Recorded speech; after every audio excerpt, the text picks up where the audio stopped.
Welcome all you poor workers, good news to you I'll tell, how the good old union has come in here to dwell. A battle in the heart of Alabama caught our attention. Coal miners in one community, they've been on strike now for months. Working as long as 12 hours a day, 7 days a week, in some of the most dangerous conditions. I really think that the labor movement is the single greatest force for democracy in the history of the United States. The story of Alabama is a story of not just resilience, but of militancy. I say no contract, you say no coal. No contract, no contract. If we ain't all free, ain't none of us free. You're listening to Alabama's only union talk radio show, The Valley Labor Report, with Adam Keller and Jacob Morrison. Good morning, Tennessee Valley. This is the Valley Labor Report. My name is Jacob Morrison, here with my co-host and fellow agitator, Adam Keller, and we are broadcasting live online and on the radio from the heart of the Tennessee Valley, the Spice Radio Studio in Huntsville, Alabama. Today on the show, Union Baseball is coming to Huntsville. The Iron Workers, Local 477, is supporting folks out in Jackson, Mississippi. The Memphis 7 are going back to work, and Adam is going to be giving us a history lesson about the desegregation order in Huntsville and its effects on the school board race today, and more. And we have more, folks, on today's program. So if you want to be part of the show, we've got a phone number, and the line is open. So you can call or text 844-899-TVLR. That is 844-899-8857. You can also leave a voicemail or send us a text throughout the week. We're actually going to be answering a text message that we got over the week in overtime today, which is our online only second half of the show for people that are listening to us on the radio. If you want to find that part of the show overtime, you can just find us on Facebook or YouTube and continue watching and listening after we go off the radio. And speaking of online, if you haven't gotten enough of us by the time that we wrap here on the radio, or if you just want to see what we're up to throughout the week, then you can find us online. We're anywhere you can find anything online. We're on Facebook, Twitter, YouTube, TikTok, wherever you get your podcasts. Just search for The Valley Labor Report. And a reminder, your support helps us stay on the air. Our largest single source of funding comes directly from our listeners, so it really does mean a lot. And my birthday is tomorrow. So give us money, folks. Give us money because my birthday is tomorrow. Happy birthday to me. And, you know, we're on multiple stations. We're on 2 commercial stations and 1 nonprofit community station. But we're always looking for more radio stations to put the show on, but we can only do that if we get more money, right? We can only do that if we have enough sponsors, and if we have enough sponsors to feel like, you know, we're sustainable adding to our monthly costs, you know? So I think it would be great if we could be on the radio in Birmingham and in Montgomery and Mobile, in Jackson, Mississippi, and Atlanta, Georgia. All of these places, got to have the money for it. So if you want to become a sustaining member of the program, make a one-time donation, buy our hat or our stickers, you can go to our website, tvlr.fm/donate, tvlr.fm/store, and you can become a patron at patreon.com/The Valley Labor Report. And if you're a member of a local union, then you should get your local to sponsor the show. And if you're a member of a union elsewhere that you would like to try to get us on the radio, well, a good way to get us on the radio in your local area would be to get your local union to sponsor the show. So that's something to consider. And we are just going to jump right into Last Week in Southern Labor, folks. That is a segment that we do every week, mostly, where we tell you what happened in the labor movement in the South. We pull the information from Jonah Furman's newsletter, Who Gets the Bird, which compiles all of this information for the entire United States. So if you want to see what is going on outside of the South, then you should subscribe to that newsletter. You can find it at whogetsthebird.substack.com. And with that, let's jump into new organizing for the weeks of August 20th through September 3rd. Over the past 3 weeks, 96 workers at 6 stores filed to join Starbucks Workers United, including in Washington, D.C. The MLBPA, the Major League Baseball Players Association, has officially distributed union cards to organize the minor leagues, and we are going to have some more on that later. Very exciting news. The UMWA, the United Mine Workers of America, has a deal with electric car battery maker Sparks to organize 350 workers at a plant being built in West Virginia. Around 180 workers at GE in Auburn, Alabama, have announced their campaign to unionize with IUE-CWA, as we've mentioned previously. A new federal report says that there are 300,000 federal workers who are eligible for unionization but have not unionized. And that's not just those who don't pay dues. That is those who are not covered under a union contract. For context, AFGE, which is the largest federal union, reports just over 300,000 dues-paying members. So there is lots of room to grow. In election wins and losses, 169 Starbucks workers in 6 stores, including in Wilmington, North Carolina, voted a combined 69-30 to join Starbucks Workers United. Of course, we know here that the Scottsboro, Alabama Starbucks tied, and we are going to be waiting a while for the final results. 160 transit workers for Via, which used to be a rideshare app and is now a, quote, micro-transit app, voted 57-35 to unionize with ATU, the Amalgamated Transit Union, Local 1177 in Norfolk, Virginia. 89 workers for the Delta Natural Gas Company in Kentucky joined the Utility Workers Union in a 50-27 vote. And 18 workers for Maytag Aircraft at Fort Hood, Texas, voted 15-0 to join the Machinists Union. 12 workers who do lead paint inspections for Inspection Experts at several locations in Tennessee voted 8-1 to join the Operating Engineers, Local 369.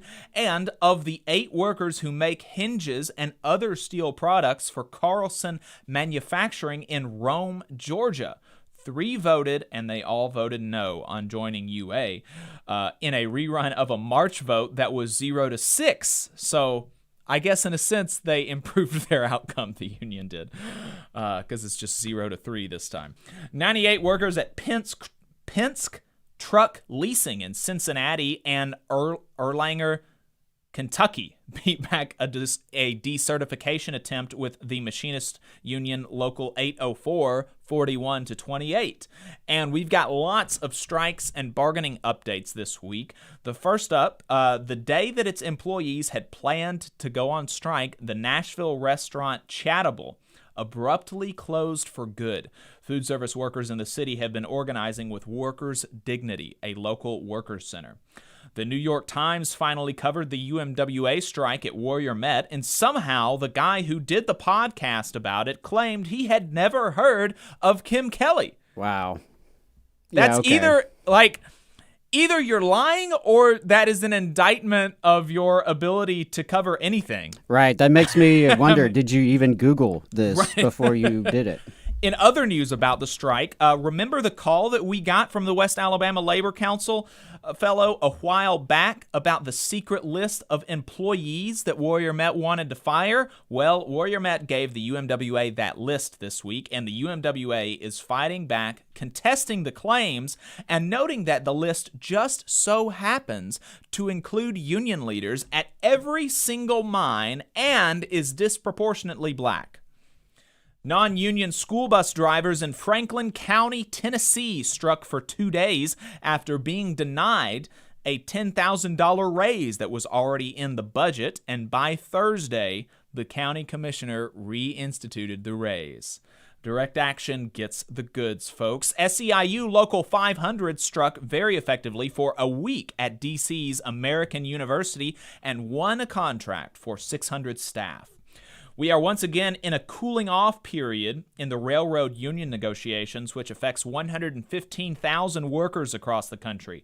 The cooling off period ends on September 16th, but the rank and file does not seem to be cooling off much at all. The question is whether that anger will be officially channeled into a work stoppage. So far, 5 of the 13 rail unions have announced tentative agreements, those being the American Train Dispatchers Association, the International Brotherhood of Electrical Workers, and 3 unions affiliated with the machinists, namely the Transportation Communications Union, the Brotherhood of Railway Carmen, and Machinists District 19. All of those unions have announced tentative agreements based on the Presidential Emergency Board recommendations, which is to say 9 have not yet. The Brotherhood of Locomotive Engineers and Trainmen, affiliated with the Teamsters, already authorized a strike before the Presidential Emergency Board was convened, and the Brotherhood of Maintenance and Way Employees, also a Teamsters affiliate, has sent out strike authorization ballots but has not announced the results. The latest is that the National Mediation Board is apparently ordering negotiators for the carriers and the unions to travel to D.C. on Wednesday to help reach agreements. The 5,900 worker Goodyear/Bridgestone contract that came down to the wire and includes a plant in North Carolina was ratified by the membership last week, and Cleveland Cliffs and the United Steelworkers also reached a tentative agreement covering 12,000 workers, including some in West Virginia, that is now up for a ratification vote, though the union isn't sharing details publicly or from the chatter that we've seen much with the members. Workers with Unite Here Local 355 at the Diplomat Beach Resort in Hollywood, Florida, which is a Hilton hotel, are taking a strike authorization vote this week. SAG-AFTRA just reached 2 new deals relaxing employer rules on, quote, exclusivity, meaning when an actor who's a regular on a show can do other work, both with the AMPTP and as a part of a full contract ratification that passed by a membership vote of 89% with Netflix. Union negotiations at the VA, at the Veterans Affairs, are not going well, apparently, as AFGE is calling for the agency secretary to remove the administration's lead negotiator. In political fights, Politico had an exclusive look at how GOP leadership plans to target the National Labor Relations Board and the Department of Labor in oversight hearings if it takes back control of the House in the midterms, as it's looking like they will. There's a difference, folks. That's going to be top of their list if they win the midterms, is targeting the only law enforcement agencies that help working people. Charlie Crist, Democratic nominee for Florida governor, is going up against the much-hyped Ron DeSantis, has chosen the president of the United Teachers of Dade, the 30,000-member K-12 union, as his running mate. That's really interesting. The National Association of Letter Carriers just mailed their ballots in their elections for national officers. And finally, the ever-essential State of the Unions report for 2022 by CUNY is out and is very much worth your time. The upshot is that we are still in decline despite all the good news of the past year, and that's still the headline for the U.S. labor movement. Plus, much more of interest in there, so check it out, folks. In some local news, Ironworkers Local 477 is out in Jackson, Mississippi yesterday. They donated 120 cases of water bottles to residents of the city. So we really appreciate their support. They had about half a dozen folks drove all those pallets of water bottles out there, and so we appreciate that. And there are ways that you can support as well. Cooperation Jackson is on the ground now doing mutual aid relief work to help those that are most vulnerable during the crisis, and you can donate at cooperationjackson.org/donate.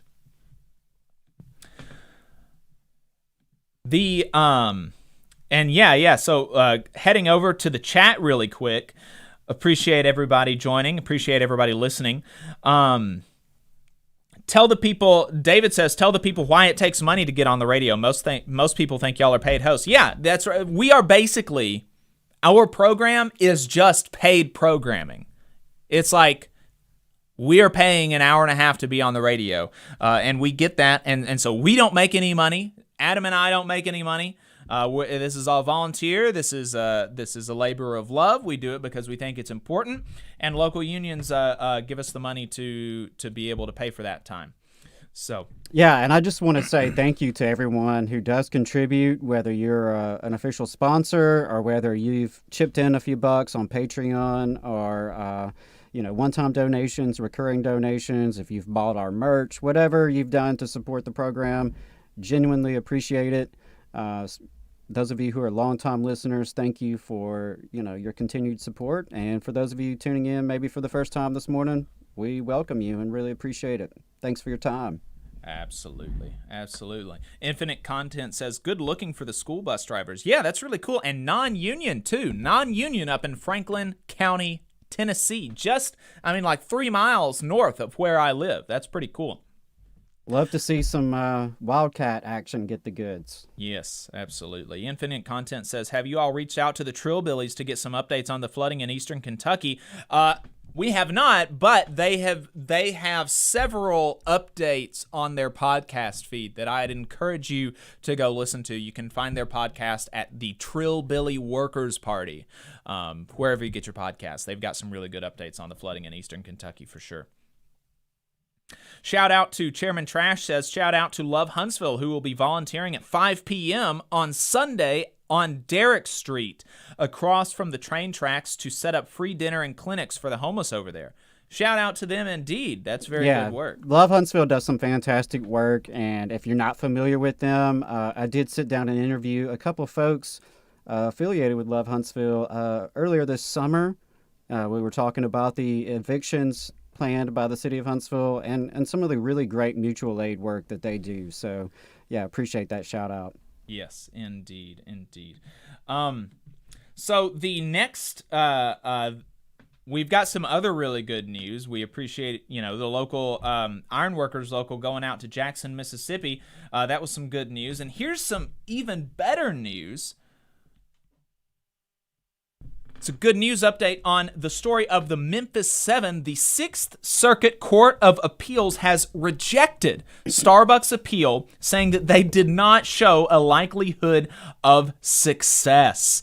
So that is some very, very good news. And news outlets like ABC News in Memphis are reporting that Starbucks has said they will rehire the 7 workers now.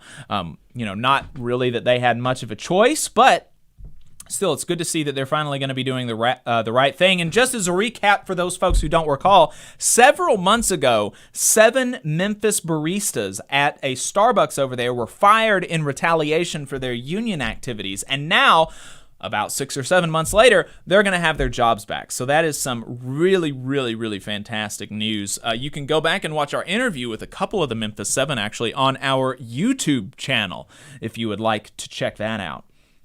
Really, really good stuff. So looking forward to seeing some pictures of them slinging some coffee again and doing some more good stuff. It's going to be good. We're going to go ahead and head to a break. If you want to jump on the phone, you want to chat with us, the break is a good time to call in. The phone number is 844-899-TVLR. That is 844-899-8857. We'll see you on the other side. Hometown Action is a grassroots organization building a multiracial, working-class movement for racial, gender, economic, and environmental justice in Alabama's rural communities. We stand in solidarity with Alabama workers and are proud to support the Valley Labor Report's efforts to inform and build the Southern worker movement. Please visit hometownaction.org and follow our social media channels at Hometown Action to learn more about how you too can get involved to make the South a better place for all workers. Solidarity, y'all. IBW 558 is like a great football team. You've got to have the aptitude, skills, and knowledge to outperform the competition. If you're a non-union electrician, now is the perfect time to get off the sideline and join our team. We have the absolute best wages and benefit package in North Alabama and Southern Tennessee. It's because our team stands together, bargains together, and our families benefit from it. With immediate openings, you have the opportunity to see why the IBEW is the right choice. Energy Alabama is a locally operated and membership-based nonprofit organization focused on advancing Alabama's clean energy future through education and advocacy. Many people in charge of infrastructure and building decisions simply don't know about how viable clean and renewable energy is. To that end, Energy Alabama has provided instruction to more than thousands of adults and tens of thousands of K-12 students across the state. We're working hard to build careers in clean energy and help everyday Alabamians save money on their utility bills. Learn more about our work and how you can join us at energyalabama.org. Support for the Valley Labor Report comes from the International Federation of Professional and Technical Engineers Union. Learn more by visiting www.ifpte.org. The attorneys at Maples, Tucker & Jacobs have stood with the working people of Alabama for over 40 years, providing skilled legal representation for your workplace injury claims. When you are injured on the job, it can be a scary time. The attorneys at Maples, Tucker & Jacobs have the experience to guide you through the process to make sure that you and your family are properly taken care of and your rights are protected. If you need help, call the attorneys at Maples, Tucker & Jacobs at 855-617-9333 or visit online at www.mtnj.com. No representation is made that the quality of legal services provided is greater than the quality of legal services provided by other law firms. Support for this program comes from the International Brotherhood of Electrical Workers, Local 136 out of Central Alabama.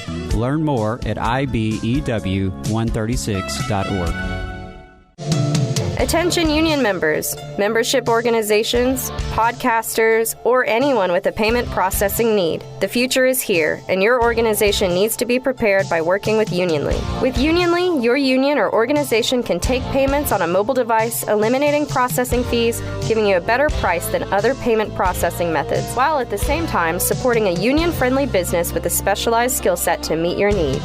Your members will thank you when they pay their dues at their convenience without waiting in line to deposit cash or check. Start preparing for the future today by calling 206-595-8631 or visiting unionly.io. Are you looking for a better future, a career that can have you set for life, and to be a part of something that's bigger than yourself? If you are, then consider a skilled trades apprenticeship with the International Union of Painters and Allied Trades. The work of IUPAT is all around us, from the industrial painters who work on the bridges to drywall finishers, floor coverers, the glazers who install the glass in our skylines, and so much more. With an IUPAT apprenticeship, you earn while you learn and receive benefits while learning the trade, including a pension. We provide world-class education free of charge. That's right, no student debt. Our starting salaries for apprentices that graduate is above the national median salary with benefits for entire families. And you have the flexibility to take your trade wherever you'd like in the country to work. IUPAT District Council 77 covers our entire region, so give Adam Booth a call at 205-603-3142 for more information. Again, that phone number is 205-603-3142. Come build a better future with us today and join IUPAT. Come all you poor workers, good news to you I'll tell, how the good old union has come in here to dwell. Labor creates all wealth. All wealth should go to labor. And you are listening to the Valley Labor Report. My name is Jacob Morrison, and my co-host is Adam Keller. If you've got anything to add, give us a call. The phone number is 844-899-TVLR. That is 844-899-8857. Hey, here's a fun fact before we go into our Adam's history lesson. Did you know, Adam, that employees at the National Right to Work Foundation are eligible for public service student loan forgiveness, but not employees of unions? Interesting. Okay, I knew that employees of unions were not eligible because I was in that category at one point and was hoping to combine my Title I teaching experience. But the Right to Work Foundation. Yes, if you're an attorney. How is that possible? Yeah. If you're an attorney for the National Right to Work Foundation, you can get your loans forgiven because you're doing quote unquote public service. But if you're an attorney fighting for working people against the boss, you have to pay all of that back. You don't get any break on it. Is it considered like an educational operation or something? I think it's considered like a nonprofit kind of thing. Wow. Yeah. That's gross. Super gross. It's BS. And I'm sure they're not turning down that forgiveness either, no. out of principle. Of course not. Not that they need the help financially. Of course not. No, it's insane. Insane. Absolutely bonkers. Looney Tunes. But let's go ahead and get to that history lesson. And you know, so just to set the stage for it, Huntsville, Alabama schools have had a desegregation order on them for a while, like since the 60s, and for some reason it's still an issue today. And so we're going to get Adam to give us a bit of a history lesson on that. But to jump in, I want to play this recent clip of Angela McClure on the Dale Jackson Show. To set this up, McClure had just finished talking about how we need to get the, quote, liberal agenda out of our schools. And for some reason, talking about the liberal agenda prompted Dale to ask McClure how she thinks we can get out from under the desegregation order. So, Adam, let's play that clip. The deseg order, 1963, going on almost 60 years, it has only made the school system worse. It probably served a purpose in the early days. But I think after 60 years, we should be able to get out of this thing. It looks like we're further away than we were 10 years ago. What do you think about that? Is there any way to get out from underneath this deseg order and actually return power to the school board and to the citizens of this city? Well, I would love nothing but that. I think we're only one of 3 states that even still has a desegregation order, which is just ridiculous. And a lot of our policies are connected to this desegregation order. And as you said, 1963, I mean, times have changed. It shouldn't even be something that we have to refer to anymore. I am concerned that we gave a law firm $1 million last year to fight this thing, and just continuance after continuance after continuance have been issued. It's one of the many areas of our financial system on our budget that is being drained and spent irresponsibly. And I look to leadership to that. I look to the incumbents to that. Yes, even to our superintendent. We need to cut corners. So... Yes, just what the Department of Justice loves to hear. We need to cut corners when it comes to desegregation.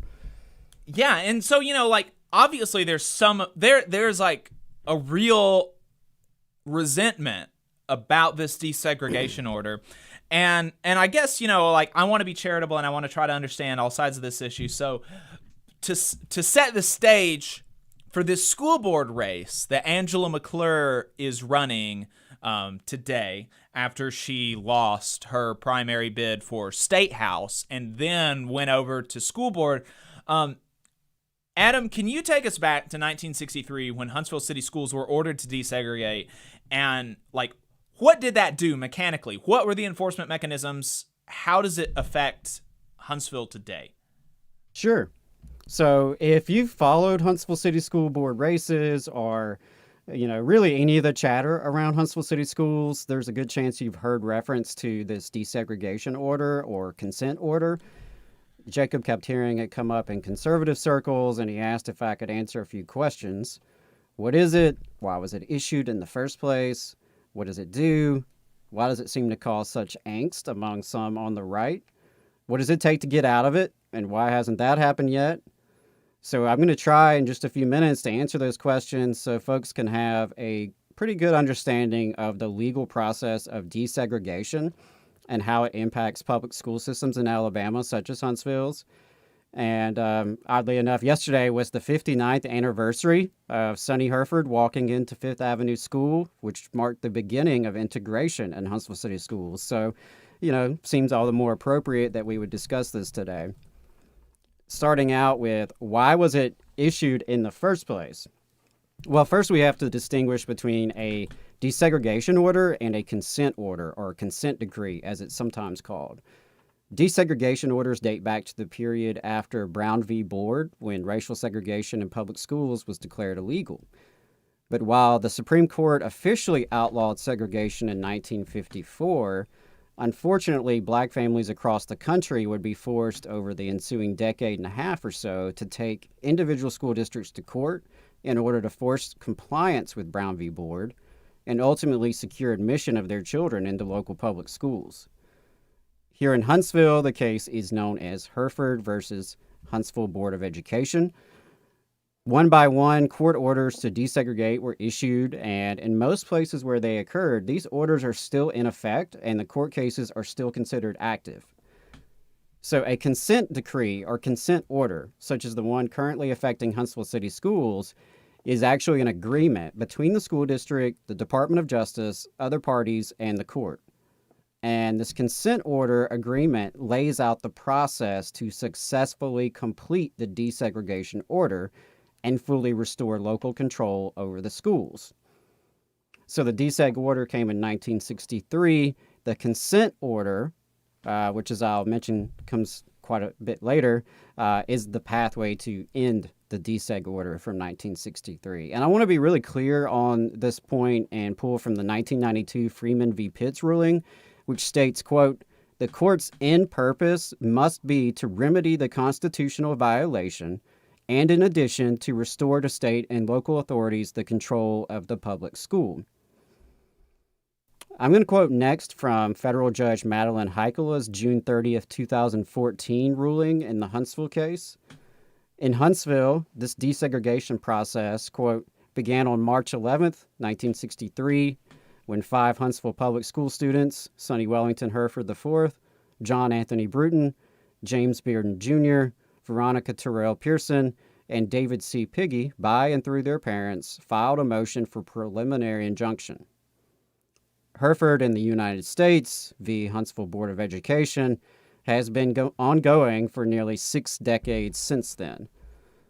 Ultimately, when Huntsville City Schools sought dramatic changes to the student zone lines and closure of various schools, the district ran into federal obstacles, and ultimately these negotiations resulted in the spring 2015 consent order, with the end goal of satisfying federal requirements, ending federal oversight, and returning local control. Judge Heikkela stated, quote, "As the court learned more about the case, 2 things became apparent. First, the board was interested in more than an isolated order on a discrete student assignment motion. Instead, the board was paving the way for an application for a declaration of unitary status. Second, periods of dormancy had created cracks in the paths toward unitary status."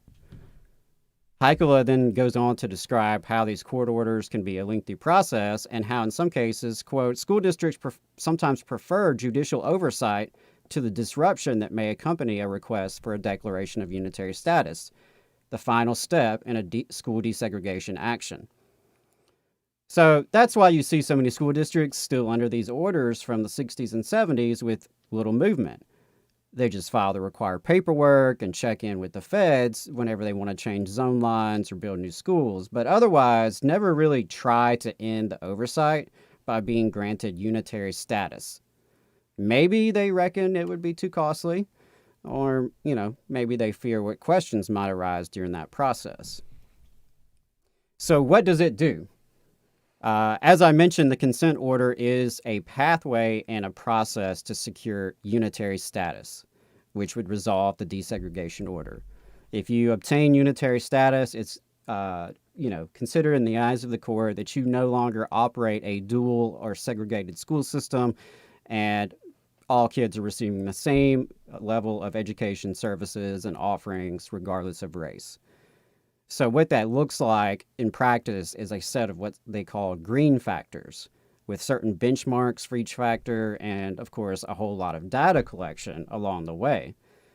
And there are 7 so-called green factors in Huntsville's consent order. Number 1, student assignment. Number 2, equitable access to course offerings and programs. Number 3, extracurricular activities. Number 4, faculty. Number 5, facilities. Number 6, student discipline, positive school climate, and effective classroom management. And finally, number 7, transportation. With each of these factors, the school district bears the burden of proof that it no longer operates a racially segregated system. The district must provide detailed reports to the court and the DOJ regarding their implementation and progress. This is where you see data collected on discipline reports broken down by race, enrollment in honors courses broken down by race, the racial identity of people in administration, and so on. Two of the key student desegregation tactics used are the magnet school programs and something called majority to minority transfers, where black students at majority black schools can transfer into majority white schools. And the latter obviously comes with some controversy. A new student code of conduct also arose out of the consent order, and that was among many other changes impacting both students and faculty. A couple other things out of the consent order. It created something called the Desegregation Advisory Committee, which is meant to serve as an independent body representing public stakeholders as they monitor implementation of the order. You may occasionally see news articles mentioning, meetings of the DAC, this Desegregation Advisory Committee, and I mean the name alone throws people off, honestly. The consent order also requires annual reports by the district on each of these factors where you can see for yourself any racial disparities that may be showing up in the data. You can go to HuntsvilleCitySchools.org and you can actually find the reports they send in to the court and the DOJ every year. So the next question from Jacob was, well, why do right-wingers seem to hate this so much? You can probably imagine why some on the right get really upset about this issue based on what I've described so far. There are the usual arguments about federal overreach and big government. There are also the usual arguments that are ultimately defensive of segregation. Of course, there are the outright bigots who explicitly don't want their kids going to school with those kids. Those bigots are out there, and there's a lot more of them than some would prefer to think. They might choose their words more carefully when in public or around mixed company, but I damn well know what they say to a white man like me when they assume that because I look like them, that I must think like them. But some are less explicit. Some will argue folks choose to live where they want to live. Since schools are based on neighborhoods, the school system shouldn't be punished if people choose to segregate. Now, this obviously ignores the myriad ways these choices are shaped, currently and historically, by government policies, including those of the schools themselves. It ignores the ways those choices occur in a context of nearly 4 centuries of white supremacy, in a context of present-day socioeconomic inequality. And it lets government officials, particularly the public schools, off the hook for the ways their actions and inactions contribute to inequality and segregation. Ending federal oversight has long been a goal for the local right, and one can only imagine what they might want to pursue if and when they are freed from the restraints of the court and the DOJ. It's pretty easy to speculate that one goal would be a new high school for the affluent white enclave of Hampton Cove over the mountain. One can also imagine the days of busing black kids from the north end of town to the higher achieving schools on the south end of town may not last long were it a completely local decision. Of course, when you hear some school board candidates and other folks loudly decry the consent order and federal oversight, well, the more reasons the court and the DOJ have to be suspicious of the district's commitment. Pretty much since the beginning of the consent order, there has been a widespread perception that the schools can no longer discipline students, especially minority students, because of the DOJ or the judge or the consent order or some combination of those. Huntsville City Schools administration under Casey Rudinsky and those that followed have obviously had some vested interest in propagating this myth that any student discipline problems in their schools were really out of their hands and the feds were the ones to actually be in blame. Even now, this myth persists. Under the Rudinsky administration, there was great emphasis in the district on, making the numbers look good in regards to discipline, specifically with racial disparities, where you had, and this was confirmed in court, you had black students receiving more severe punishments for the same offenses. So, the goal wasn't so much about the actual substance behind disciplinary reports, but rather it was about the appearance of these statistics and trying to game the numbers that would be submitted to the court and the DOJ. And the way I've compared it is, imagine Huntsville Police Department announced that they were making a commitment to safer roads by deciding they would reduce the number of speeding tickets they issued on Memorial Parkway. HPD could report to the public a drastic decline in speeding tickets, but that doesn't actually mean there's less speeding. That was the approach taken by the Wardynski administration, with both teachers and administrators under heavy pressure to focus on statistics, not results.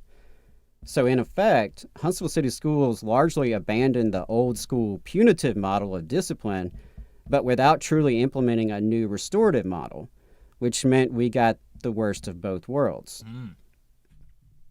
In my letter submitted to Judge Heikkila back during the May 2018 status conference, I shared some of these issues, and I argued that the consent order was in some ways sabotaged from the start.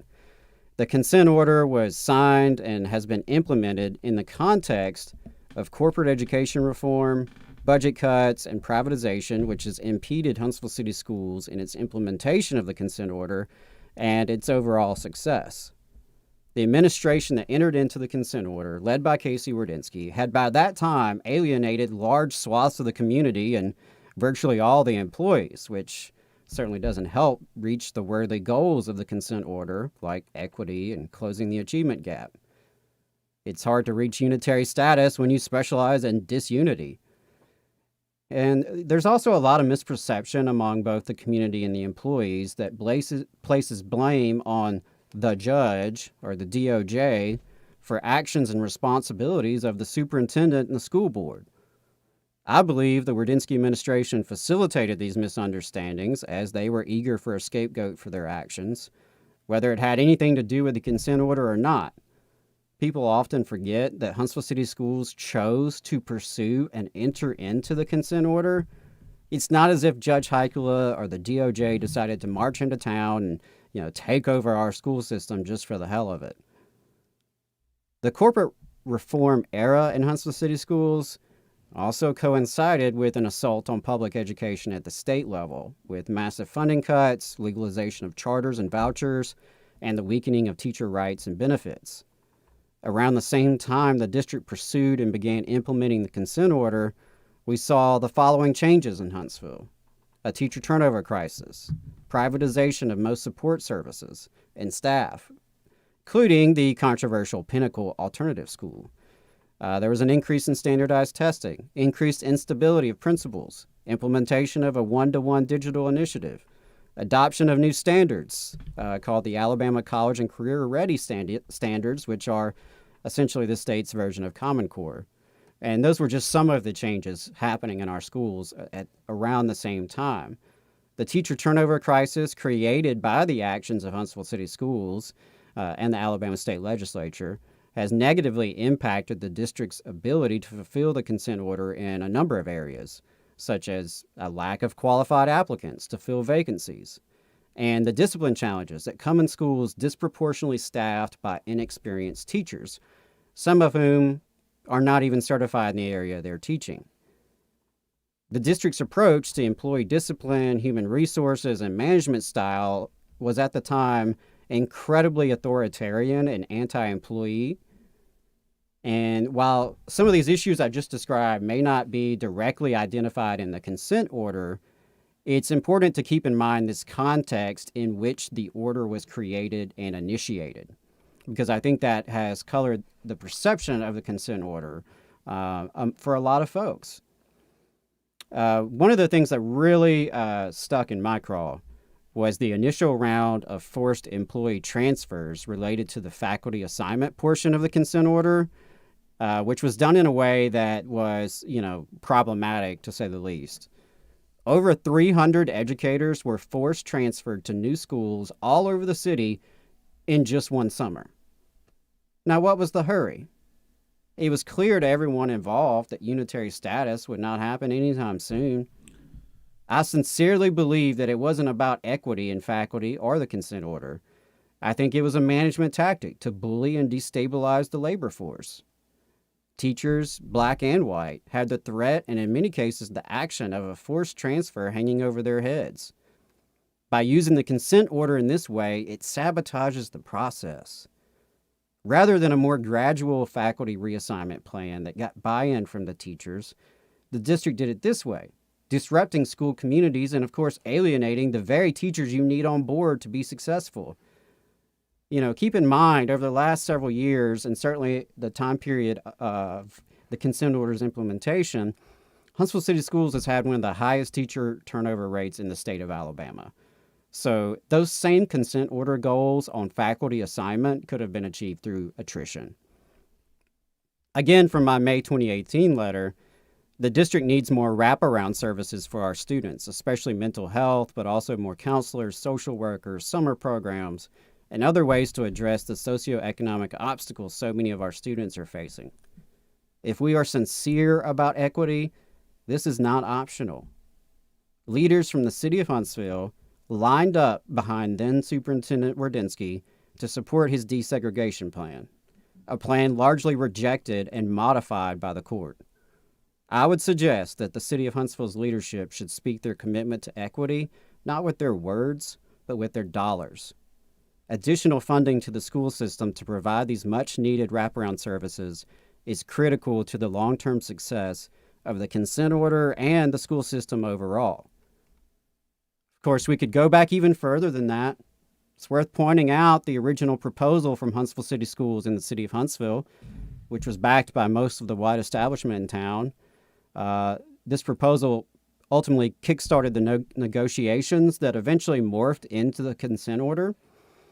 Among the highlights of Huntsville's proposal, then Superintendent Wardynski proposed consolidating two mostly black high schools, Butler and J.O. Johnson. It seemed pretty obvious, even to me at the time, just a rank-and-file teacher, that combining the two high schools with the largest number of black students into one nearly all-black high school could hardly count as desegregation. And unsurprisingly, the DOJ and Judge Heikkila saw through it as well. I would argue that the district opened negotiations with a bad faith offer, which ultimately did taint the whole process. Judge Heikkila certainly chastised Wardynski and the district for their dishonesty in these dealings. Now, you could even go back further than that and look at the history in Huntsville.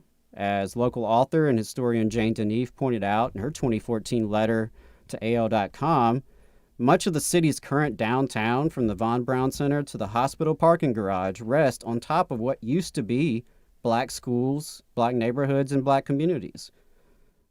While it might be unreasonable to expect a school system to undo decades of redlining and displacement, it wouldn't hurt for the folks in charge to at least know some historical context on how things came to be the way they are now.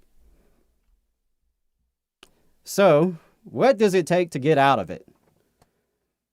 The parties to the lawsuit or consent order have to be in agreement on each of the 7 green factors. The school district files for unitary status in court, the various parties and ultimately the judge review the filing, and then the judge issues a ruling to accept it or not. At least in Huntsville's case, I know the school district has tried to work pretty closely with the DOJ to address their concerns prior to actually filing before the judge. So presumably, if they get to the point where they filed for unitary status, it's probably going to go through, or at least shouldn't expect much objection from the DOJ. So, final question would be, why hasn't the district taken those steps yet? Why has the district not achieved unitary status yet? And Huntsville City Schools has filed for unitary status on one of the 7 factors, transportation. And of course, they're not claiming transportation is perfect, but that it meets the court's threshold of unitary status, that transportation does not segregate based on race. I know Huntsville City Schools says they are working on all the other factors, and the lawyers are certainly still getting their billable hours out of this. I can't tell you when the district will file for unitary status on all of these factors, much less if or when the court will grant it. As for why it is taking so long, the school district can point to a number of reasons, some more convincing than others. That it is taking so long can at least in part verify the DOJ and Judge Heikkela's findings that there were and are real issues of equity to be addressed. Frankly, that it is taking so long may be an argument in favor of the increased oversight, because it seems obvious to me that if everything had already been up to standard, the district would have long ago filed for unitary status in all of the factors. But to the credit of Huntsville City Schools, they can at least point to their consent order as a real pathway to fulfilling the decades-old desegregation order, and they can point to the commitments already made as real progress. Plenty of other school districts across the South can't say the same. I would encourage Huntsville City Schools to build on that foundation to fulfill not just the letter, but the spirit of the consent order. Positive change typically comes from the bottom up, and Huntsville City Schools can remember that by improving transparency, communication, and democratic input, by practicing what they preach on equity, and by valuing and truly empowering the educators alongside the students, parents, and communities they serve. I think that's some really important context for that, because you don't really get a lot of, or you don't get really any of that kind of level of historical understanding in a lot of these other places. And the thing that really sticks out to me is that it seems like there is just very little actual control that the federal government has over the schools, even under this consent order and the desegregation order. You know, there's all of these green factors that you mentioned, the 7 green factors. They have not met all of those green factors yet, and there's nobody coming in from the government to make them do that, right? Right, yeah. It's not like the Justice Department has like overthrown the superintendent and school board because they're going too slow on this, right? And I mean, I think sometimes to hear people talk about it, it almost comes across that way. So yes, they have to go through the court and the DOJ whenever they want to change, you know, which kids attend which school or build a new school. That's all true, but you know, like you said, the extent to which they still have local control is pretty significant, and they're in an agreement to abide by certain, you know, benchmarks and to ultimately try to end the desegregation order. And I think what comes across to me sometimes is they really just wish certain folks on the right probably just wish they could get this in front of a Trump-appointed judge who will grant the status without having to do any of the work involved. You know, right. And the upshot of that is so that they can functionally re-implement segregation. Right, because what is it that you can't do now right. that you are so eager to do that, you know, you feel is so important that it must be done, but the big bad feds aren't letting you do it right now? You know, and that's what I'm curious about, and it's hard for them to ever give you straight answers about that, right? Because, you know, they don't want to come right out and admit that it has a lot to do with the type of kids that are, in their kids' school and what they look like, or, you know, the ability to dole out punishments that we know research, you know, states are not effective and are discriminatory, you know, and I don't know. Maybe that's what it is. Maybe they're upset because the big bad federal government won't let them expel black kids for saying cuss words in front of their precious little angel, or maybe it's, you know, because they don't like the fact that there are kids from one side of the town being bused over to the other side of the town. And I don't say any of this to dismiss legitimate concerns with the consent order or the way it's been implemented. I mean, obviously, I think I was... you were pretty clear about the way that they are... the way that they're implementing disciplinary procedures is like the worst of both worlds, and they're placing the blame on the federal government for that. They're not really doing any of the real... restorative type stuff, restorative type disciplinary actions with wraparound services and stuff like that. And they're not doing the old school, beat them up punishment. Right. Either, Yeah. So it was just about gaming the numbers. I mean, I'll full disclosure, I'm not in the loop as much as I used to be. It's been a couple years since I was representing employees in Huntsville City Schools, so I can't say to what degree they've made improvements in terms of like student discipline, the code of conduct. I can't speak to that very well. What I can provide is the historical context there, and I certainly know how it was rolled out under Wardynski's leadership. So there are a lot of reasons why people would have legitimate heartburn about this. Right. But yeah, I think you still you nailed it in terms of the big question is, what is it that you can't do right now that you're so eager to do when the feds aren't looking? And that's something that you should ask, if you're going to these local school board candidates, and so we'll go into some more detail about Angela McClure, but she is obviously really interested in getting out from this desegregation order. So if you go to a meet and greet with Angela McClure, you should ask her what it is that she's so eager to do that she doesn't feel like she can do under this desegregation order. That's something that would be worth understanding and knowing as a constituent, as somebody who maybe has children in Huntsville City Schools. What is it that you're wanting to do that you can't do right now? And that's a good segue into Angela McClure. We opened up that historical segment with a clip from McClure on the radio, and we did that because she is running for Huntsville City School Board now. She's in a runoff, the only runoff locally that we've got, versus Andrea Alvarez. Alvarez got over twice as much in the first round. She was like 60 votes away from winning outright in the first round. So probably McClure's not going to win, but it's worth understanding. It's worth understanding more about her. So Adam, you did a deep dive into McClure. So can you tell us what her deal is?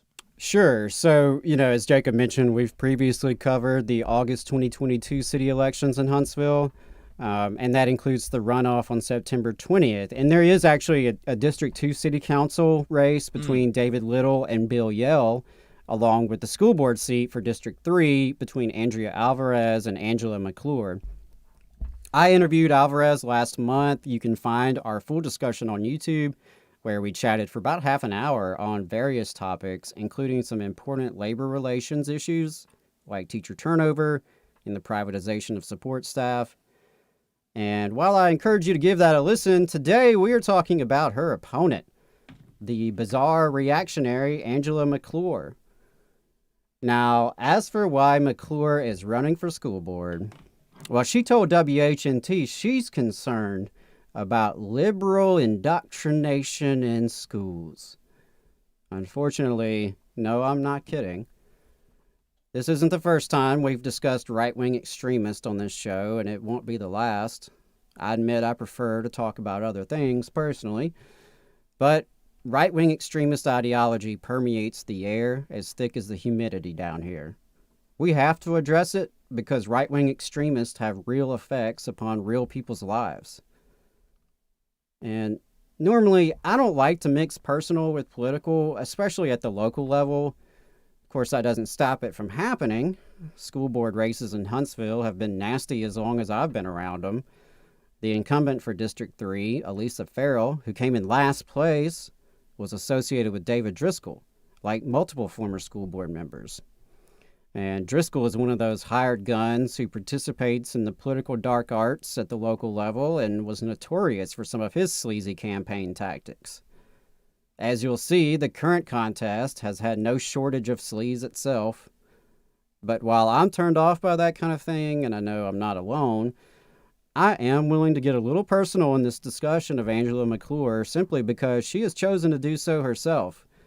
And not just with rival candidates, which is, bad enough, sure, but with rank-and-file educators just trying to do their job. And because, frankly, some of the information is enough to make me question this person's fitness for public office. And maybe this person's fitness to operate heavy machinery, be allowed near sharp objects, or to use the internet unsupervised. McClure seems very eager to get into GOP politics, and this is actually her second campaign of 2022, having tried and failed to get elected as a state house representative. In that race, her antics drew mockery from Dale Jackson, local right-wing radio shock jock. After being trounced in the State House District 20 race, McClure turned her attention to the technically nonpartisan office of Huntsville School Board District 3. McClure is one of 3 right-wing extremists to run for this year's Huntsville School Board elections. All 3 are apparently tied to a group known as 5 Strong, which is reportedly tied to the Mo Brooks family as well as Casey Wardynski. And these appear to be some of the same folks behind the anti-masking rallies at the school board a while back. I'll admit the details are a little fuzzy here. As you can imagine, I'm not exactly running around in these same circles. Trust that this research alone was enough to drive me almost as crazy as McClure seems. McClure really got on my radar back in July when she used a screenshot of an email for fundraising. The email came from a Huntsville City Schools counselor and even included her name, which I won't divulge here. The counselor sent an email to her faculty recommending that staff include their pronouns in their email signature. The counselor said, quote, "I am trying to be open and inclusive with my students who prefer other pronouns and let them know I am supportive of them." The counselor then went on to share a quote from an expert supporting this rather innocuous practice. Angela McClure found this so objectionable that she used the email, again with the employee's name, on her campaign social media pages, attempting to raise money. She stated, quote, "Our school should not be a political incubator to indoctrinate our children, ! Pandering this ridiculous liberal agenda has no place in our schools." All of this absurd rhetoric and this cruel doxing of an educator over including pronouns in an email signature. And just so y'all know, might be a good time to point out, Huntsville City Schools has already been subject to multiple lawsuits in recent years by LGBT students and their families. The idiocy doesn't stop there. In an earlier statement to her supporters, McClure stated, quote, "Regardless of what educators tell us, socialism is infiltrating our schools, and we must put an end to it," close quote.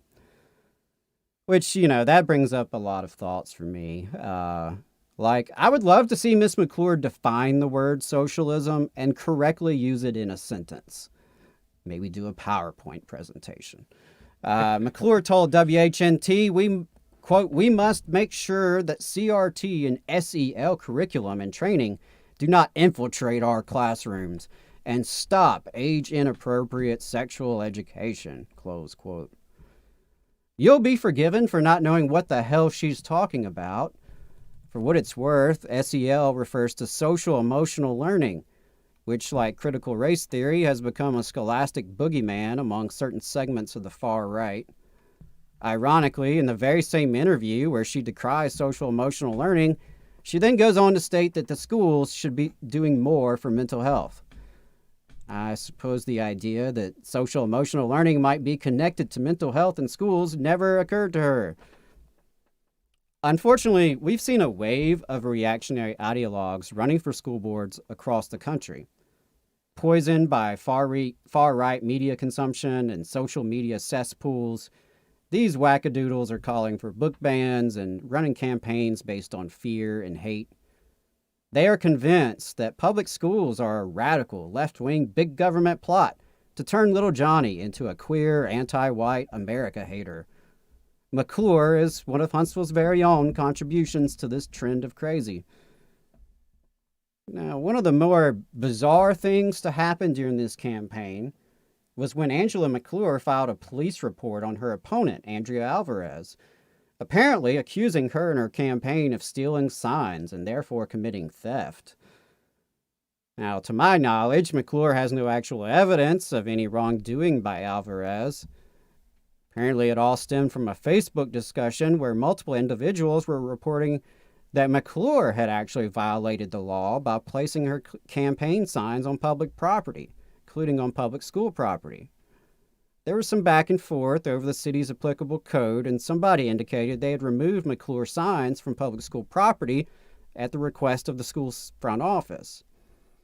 McClure thought, despite her own apparent violations of campaign rules, that this ordeal required getting the police involved, that Alvarez deserved to have police question her over some yard signs. Now look, I'm all for playing hardball in politics, but calling the police on your opponent because somebody possibly supporting her may have possibly removed some of your yard signs that were probably posted in unlawful areas to begin with, really? That's a whole nother level of absurdity. But it does seem to track with what we've seen from and heard about Angela McClure. As I mentioned earlier, there's some concerning reports about Angela McClure's character and fitness for office. I've heard claims that she lost custody of at least one of her children for several years, and I've seen unconfirmed court documents that seem to indicate her owing many tens of thousands of dollars in back child support.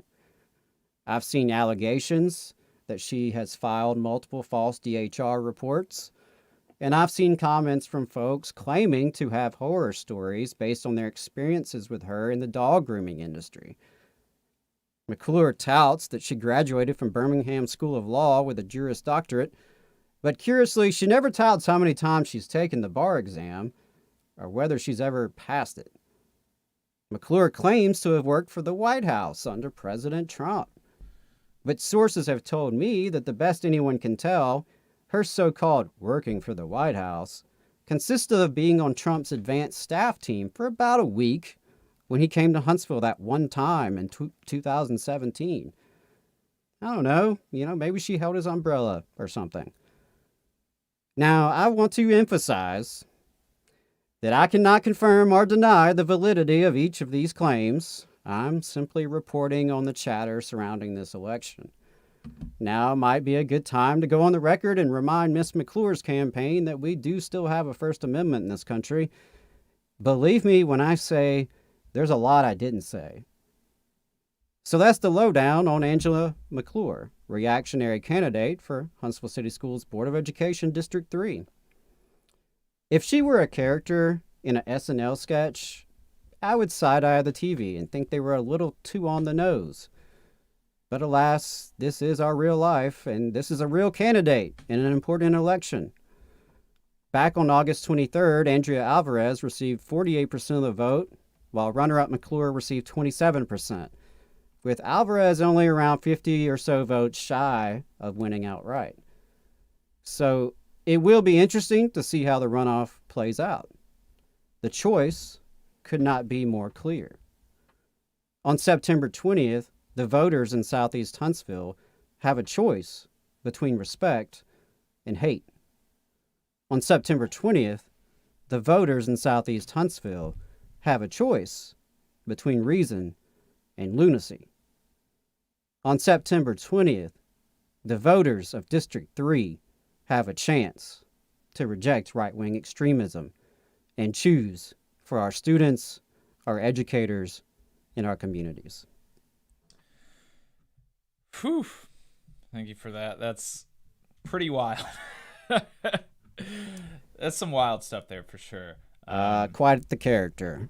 Definitely, that's for folks ought to check out Adam's interview with Andrea Alvarez. Some really good stuff there for sure. So we're going to go ahead and take our final break. Don't go anywhere. We got some good stuff on the other side. You are listening to the Valley Labor Report. Energy Alabama supports consumers and is a leader in advocating for them. We have been able to successfully fight off utility rate increases in the state, reduce fees for electric vehicles, increase electric vehicle infrastructure spending, and secured a $100 million refund by Alabama Power after the utility overcharged customers for fuel. To learn more about our work advocating for customers and join the fight, go to energyalabama.org. There's a lot of talk about a shortage of workers, but that's not the case with IBW 558. We have provided our customers over 3,000 workers and performed over 3 million man-hours in a pandemic year. With 8,000 OJT hours, 900 classroom hours, OSHA 30, and a state license, our members receive the equivalent of a master's degree. That's what makes IBW 558 the right choice for your electrical needs. Look us up at Facebook or at IBW558.org. North Alabama DSA is looking for folks to work for a better North Alabama. They prioritize mutual aid, municipal activism, and union solidarity. Contact them on social media or dsanorthalabama@gmail for more information. Support for this program is provided by the International Association for Machinists and Aerospace Workers, Local Lodge 44 in Decatur, Alabama. Learn more at iamaw44.org. Hometown Action is a grassroots organization building a multiracial working class movement for racial, gender, economic, and environmental justice in Alabama's rural communities. We stand in solidarity with Alabama workers and are proud to support the Valley Labor Report's efforts to inform and build the Southern worker movement. Please visit hometownaction.org and follow our social media channels at Hometown Action to learn more about how you too can get involved to make the South a better place for all workers. Solidarity, y'all. Support for this program also comes from the Iron Workers, Local 477. So if you are looking for contractors with lower than average EMR and TRIR, they tell me that if you need to know what those mean, then you will. Or if you need to supplement a workforce at any level for any amount of time, short or long term, if you need iron workers that come trained and certified at no extra cost, or if you need workers from superintendent down to general laborer, and you're looking to start work on a project, or you're unhappy with your current contractor situation, you need to call my friend Jeb Miles with the Iron Workers Local 477. They only work with the best in the business, vetted contractors, and can do all kinds of jobs from roofing to steel and bridge erection, from welding to heavy rigging, from structural repairs to machinery alignment, and much more.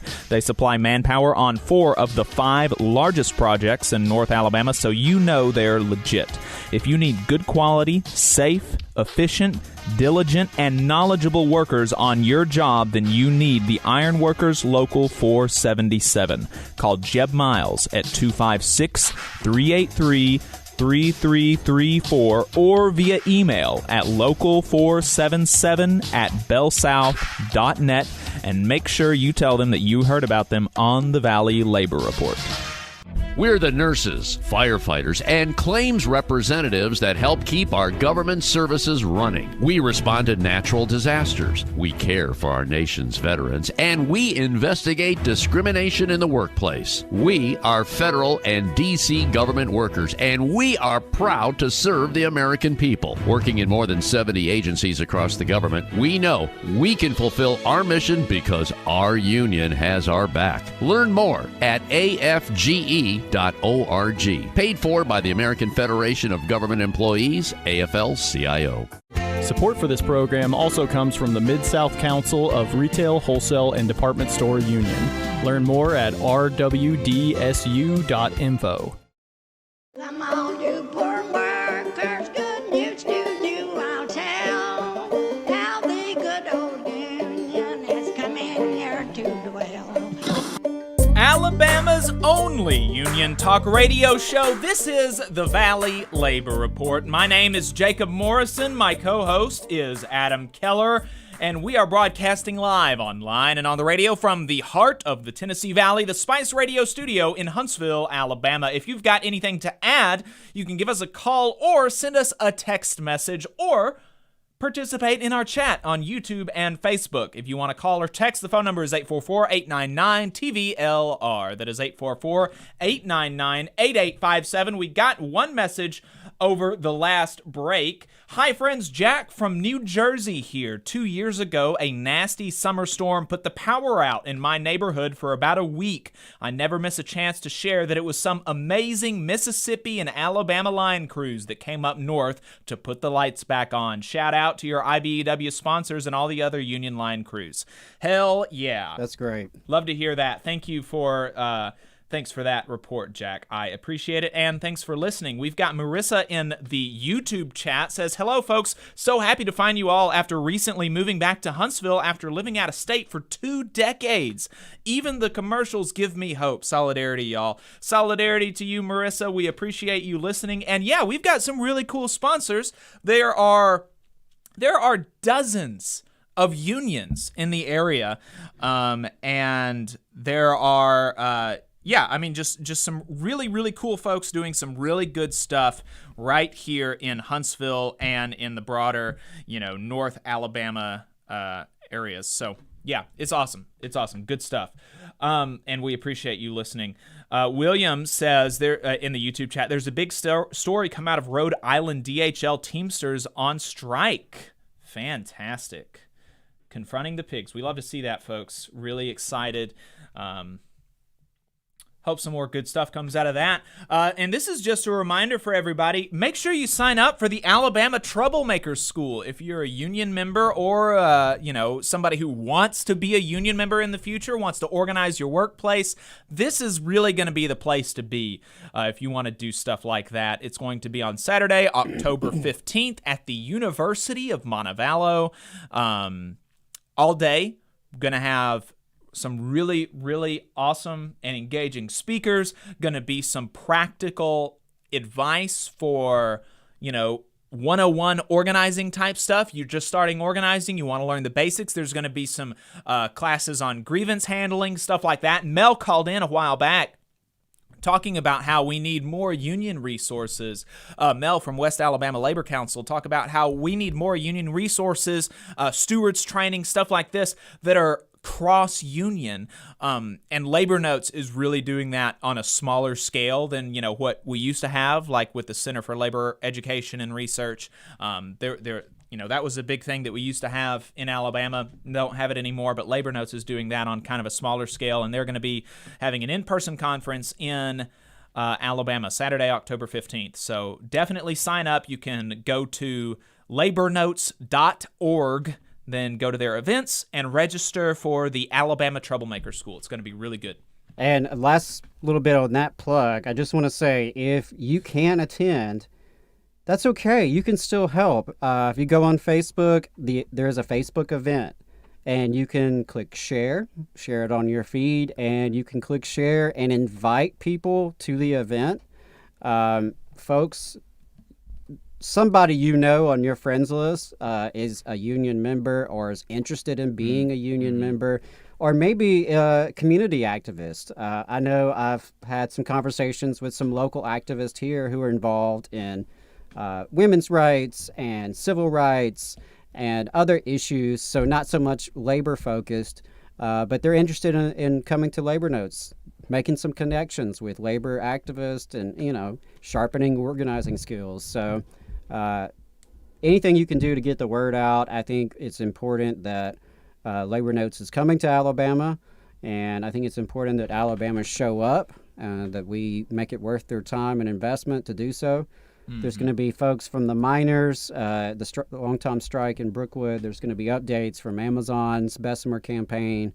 It's going to be a great time, and I'm pretty sure October 15th, Alabama football is not playing. Yeah, we specifically planned it on a bye week. Right. So we get it.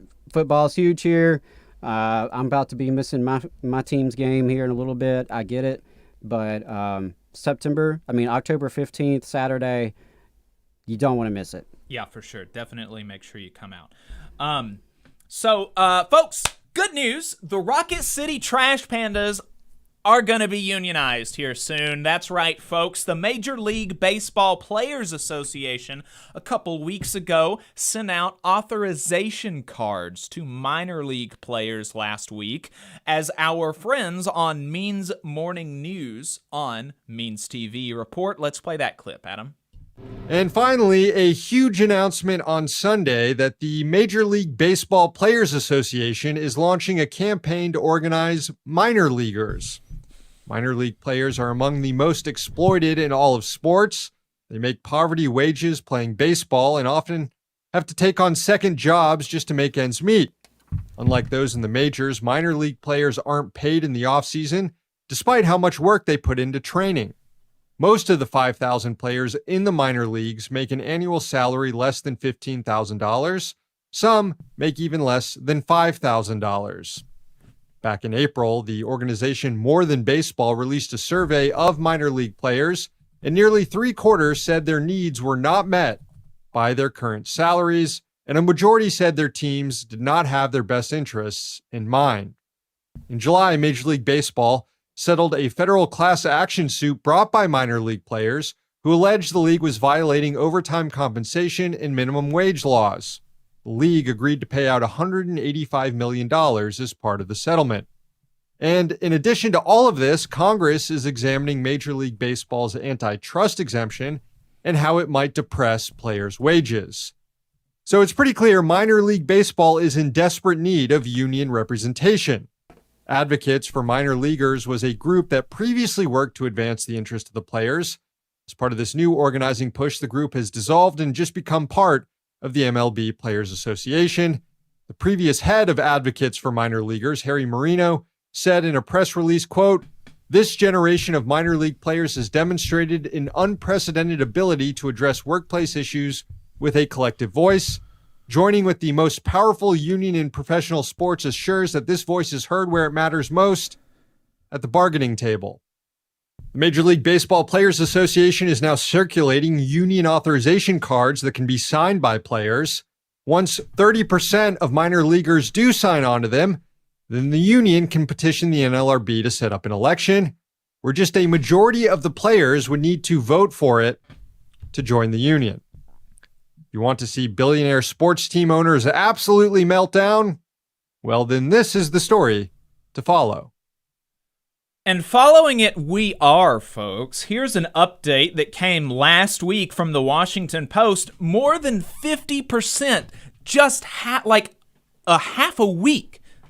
It was a week or half a week after the Major League Baseball Players Association, MLBPA, just a very short amount of time after they sent out authorization cards, more than 50% of minor leaguers signed those authorization cards in support of unionization under the guidance of the MLB Players Association, the organization announced on Tuesday. As such, the Players Union asked Major League Baseball to voluntarily recognize it as the representative for minor leaguers. The MLB had yet to comment as of Tuesday afternoon, but we've got late breaking news from yesterday. Yesterday, the MLBPA, the Major League Baseball Players Association, announced that the MLB will voluntarily recognize the MLBPA as the bargaining representative for the minor league players. So, folks, we are going to see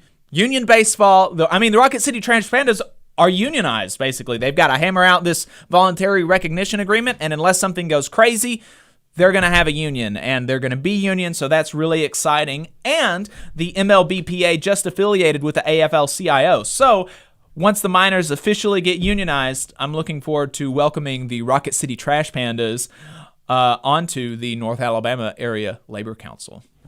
That would be awesome. Yep. That would be great. And as we were talking, before we went on air, I think Major League Baseball is doing the savvy thing here by, voluntarily recognizing the union. Why engage in a protracted, ugly labor struggle that you don't have to? Major League Baseball, they understand that they've, lost ground in terms of fans and young fans, especially. To the NFL, to the NBA. And, I think MLB, they can read the tea leaves like anyone else. They can see the same Gallup polls that we've reported on, that over 70% of the country approve of unions and unionization. So, kudos to the minor league players for organizing. Kudos to MLBPA for, taking up this struggle. And I'll even give some kudos to the league for at least having enough common sense to honor the request of these workers and voluntarily recognize the union. So, looking forward to some union baseball. Absolutely, yeah. I've got my Unionize the Miners shirt on here, and the Rocket City Trash Pandas,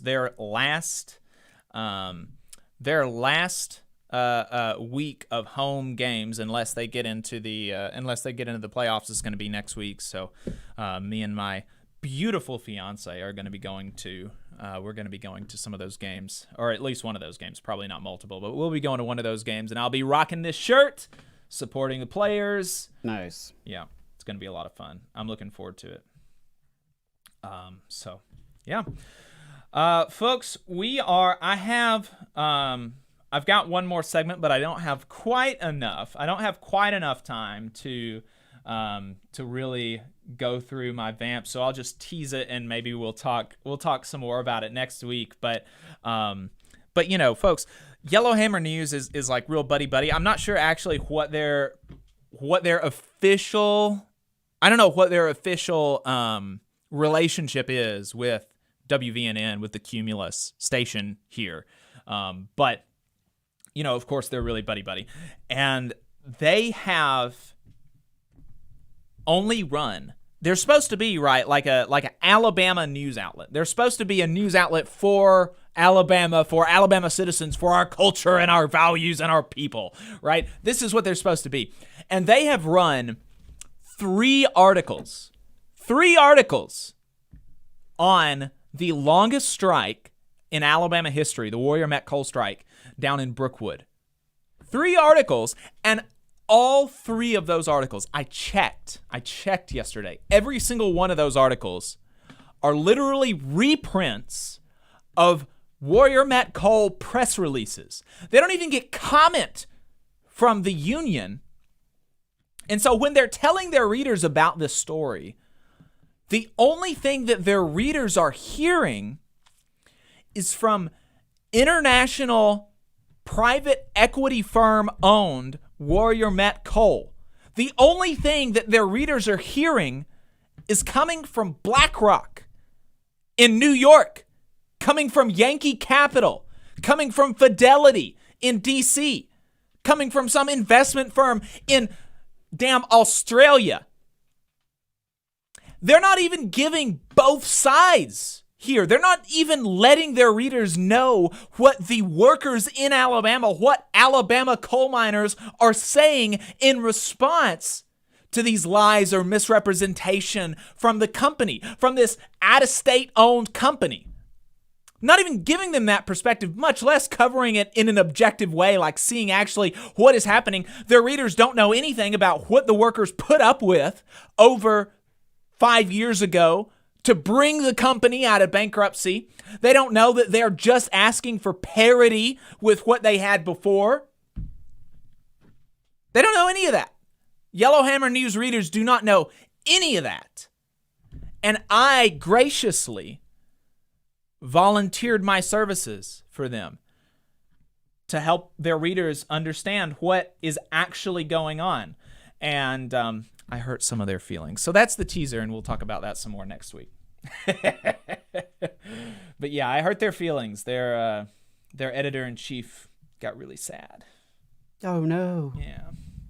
As we're wrapping up here on the radio, just a reminder, though, Talman Joseph Smith for the New York Times is investigating the prevalence of wage theft for tipped workers who, in most states, including this one, bosses can legally pay below the minimum wage if that sub-minimum plus tips always equals minimum wage pay. If you've lost money via non-compliance with that law, email talmon.smith@nytimes.com. And those tips can be anonymous. That is talmon.smith@nytimes.com. Donate to the UMWA Strike Pantry at paypal.me. Oh, from ABC. Whoops. Ran out of time there, didn't we? Ran out of time. Ran up against the brakes. Sorry, folks. Got the important stuff out, though. But yeah, we are... So yeah, that's it. That's the... We're off the radio now. All power to the workers. We do have we've got a fun overtime for you today, though.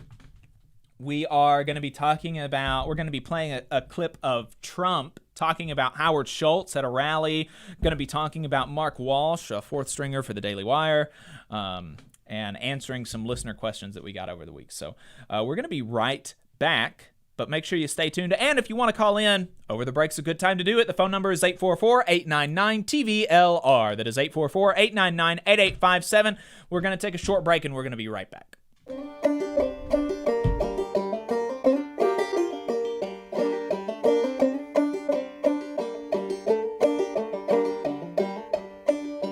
Come on, you poor workers, good news to you I'll tell. How the good old union has come in here to dwell.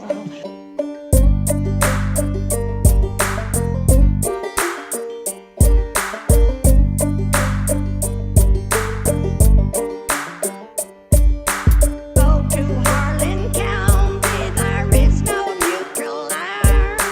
You'll either be a union man or a thug party age player.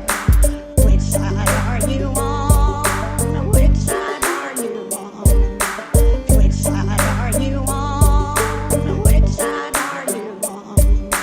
Come on, you poor workers, good news to you I'll tell. How the good old union has come in here to dwell. Which side are you on? Which side are you on? Which side are you on? Which side are you on?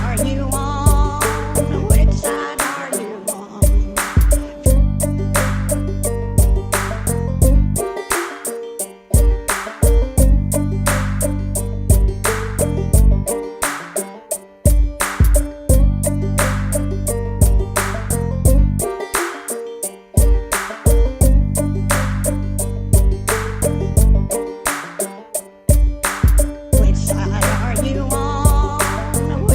are you on? Which side are you on? Which side are you on? Which side are you on? Come on, you poor workers, good news to you I'll tell. How the good old union has come in here to dwell.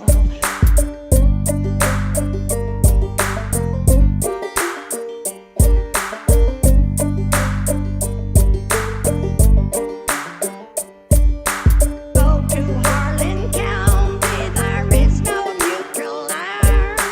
You'll either be a union man or a thug party age player. Which side are you on? Which side are you on? Which side are you on? Which side are you on? Come on, you poor workers, good news to you I'll tell. How the good old union has come in here to dwell. Which side are you on? Which side are you on? Which side are you on? Which side are you on? Which side are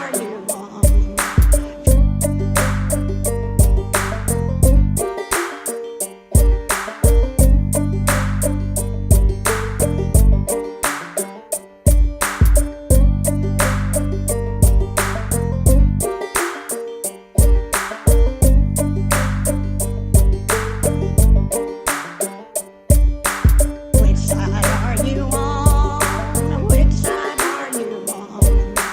Which side are you on? Which side are you on?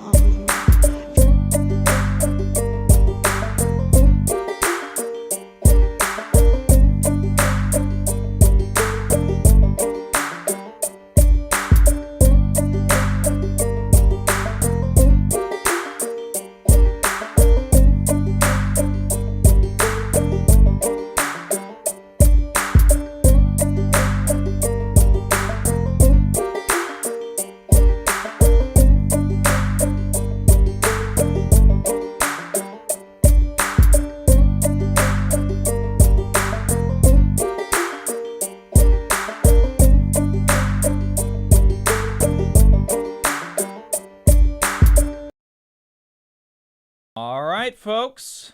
You are still listening to the Valley Labor Report, Alabama's only union talk radio show. We are now in overtime.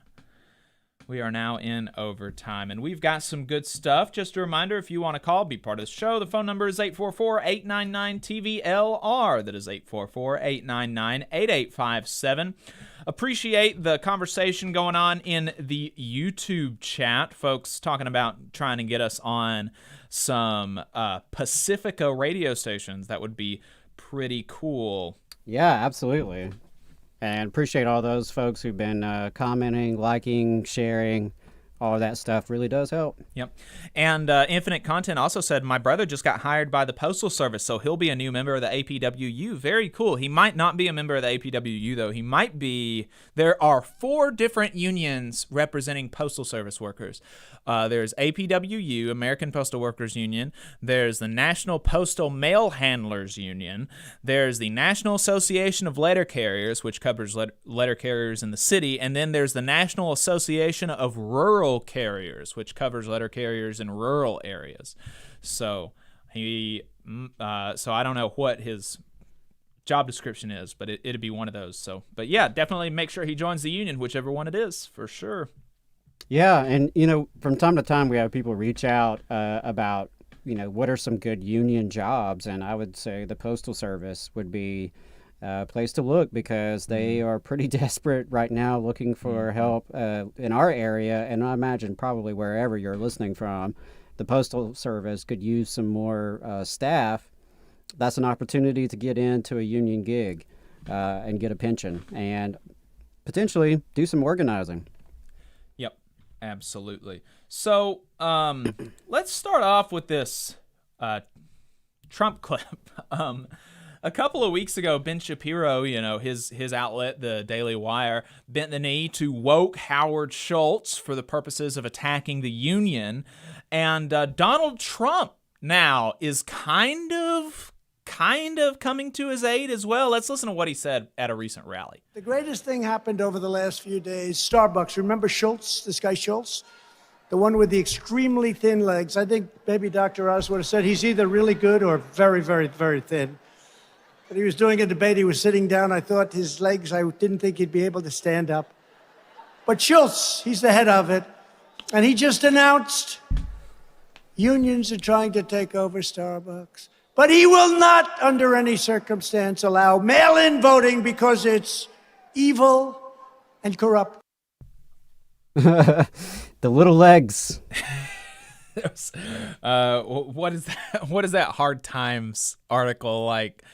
Something like terrible. The worst person you made a good point or something. Yeah. Oh yeah. I'd like to see just Trump and Schultz donkey on each other. Just let them put them in a cage match or something. Let them say mean things to each other, and maybe they can leave all the rest of us alone. Yeah, that'd be great. But what he's referring to there is you'll remember that Starbucks is trying to halt all elections because they allege that one regional NLRB office, there was one instance of improper communication between the board and the workers, which we've got no reason to believe that's true in the first place. Right. But because of that allegation, they're trying to halt all mail-in ballot elections. It's absolutely crazy. But look, this is even though there's he couldn't help but taking the jabs at him because Howard Schultz, Starbucks is supposed to be like this woke company, right? But ultimately, what he was doing was siding with the company there. He was siding against the workers, and it's just one more piece of clarity from the Republicans on where they stand. Even if the employer is woke, like Starbucks and Howard Schultz, even if they walk all over Christians' feelings by making their coffee cups plain red instead of having a crucifix on it. Republicans are going to side with the woke, anti-Christian, anti-conservative, anti-free speech, pro-abortion company instead of the workers. And I think, that's one more piece of clarify. And you can tell, the crowd really didn't know what way to, they weren't very they weren't very engaged with that topic of conversation. They weren't sure if they were supposed to be like with the union because it's against Starbucks, or if they were supposed to be with Starbucks because they hate workers. You know, like Right. There was definitely, you know, that they weren't sure how they were supposed to react to that. I don't think. Yeah, it once he moved beyond insulting his little legs, it got a little bit too contradictory to make sense of. Yeah. And so this this next We're one. we're talking a lot of right-wing extremists today. Mm-hmm. The next From one the up, local to the national. yeah, and the next one on our chopping block is this guy Mark Walsh. He's like a fifth-tier host at Ben Shabipo's outlet, The Daily Wire, and he had some comments about the Seattle teacher strike last week that we're going to react to. But first, because it's really interesting, I wanted to play for you a Seattle teacher's testimony about why she is voting to strike. Adam, let's play that. There's also a video from, this is I believe, an elementary school teacher in Seattle explaining why she supports going on strike. Let's listen. My name is Heather Barker, and I'm an educator at Stanislaus Elementary. And I voted yes for the strike authorization vote. And I did that because I think that we need to have a contract that shows us respect, and shows us respect as the experts that we are, that we know our children and we know how to best support them and to give them the world-class education that we know that they deserve and that they can get here in Seattle Public Schools. We are fighting to ensure that we have reasonable workloads so that we are available to support our kids. We are fighting to make sure that we have workable special education model to keep all of our kids safe and to keep our staff safe. We are fighting to make sure that we have access to the mental health care that our kids need, because we have a lot of needs coming out of this pandemic. And we just need to be there to support our kids. And we need to have contract language that lays that out for us so that we know that we can be delivering the best possible education and learning experience for all of our kids. I'm standing with Seattle Education Association. Yeah, I bet you are. And now I included the beginning and the ending of that so that you know that Matt Walsh played this whole thing on his show amazingly, because it's really, that was a really, really good testimony about why they're going on strike.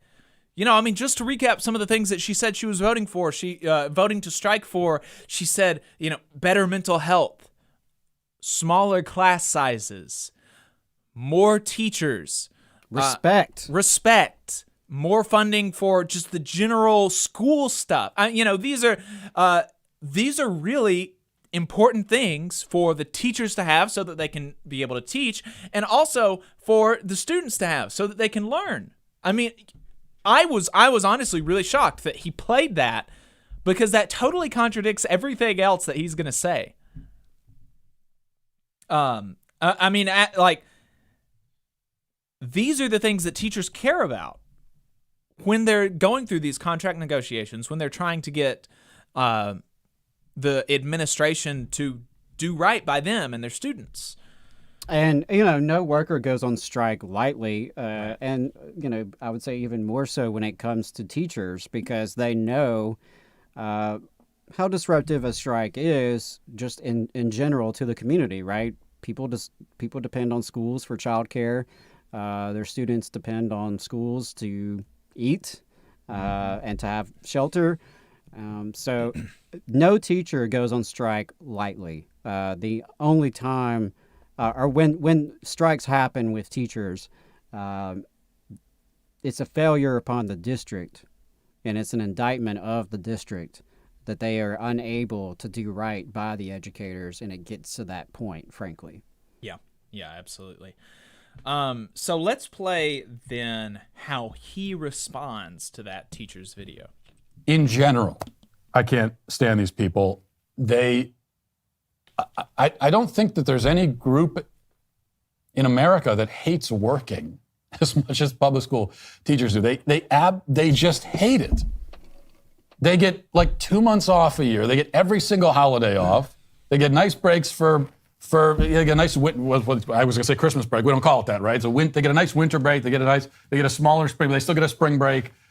They get multiple months in the summer. Oh, well, but we still have to prepare for classes, and we got to come in for teacher days or whatever. Yeah, you get multiple months in the summer basically off. No one else gets that. And then COVID rolls around. Schools are shut down for over a year in some cases. And it's still too much work. They're still complaining about the workload. Now they go on strike. So teachers, I was not aware of that teachers just got a whole year off. Adam, did you know that? Yeah. Where was that? I missed that one. Missed it.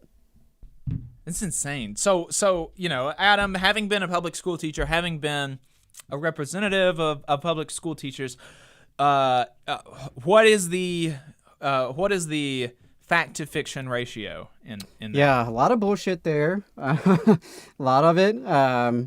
The idea, first of all, that teachers don't want to work. Okay, teachers are very hardworking and deal with more than most people can imagine if they've never been in those shoes.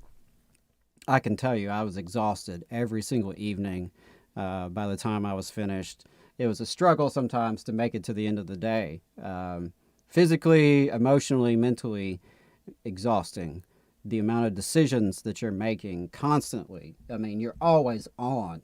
The amount of students that are under your care and supervision, I mean, it's hard enough to just keep them safe and keep them where they're supposed to be, much less actually achieve some academic improvements in the process. So, as far as teachers not wanting to work, I mean, there are a lot of people who don't want to work. Those people are management. Those people are right-wing grifters who, make their money that way. We do a radio show, podcast, but we're not making any money off of it. We spend our own money, really, to keep it afloat.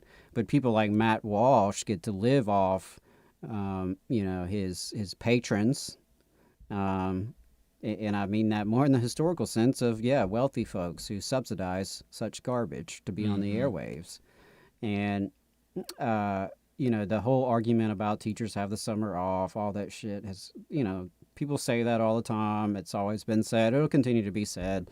I can tell you, in the state of Alabama, teachers are compensated for 187 days of work. So, do they have some time off in June and July? Yes, they do. They're not compensated for that time, right? And it's very common for educators to get summer jobs, whether it's with the school system directly working summer school. And believe me, there are a lot of teachers, especially single moms who depend upon that summer school assignment to be able to make ends meet. Some work in retail and restaurants and other service industry jobs during the summer. Even if they don't work during the summer officially, there's a lot of work that goes into it.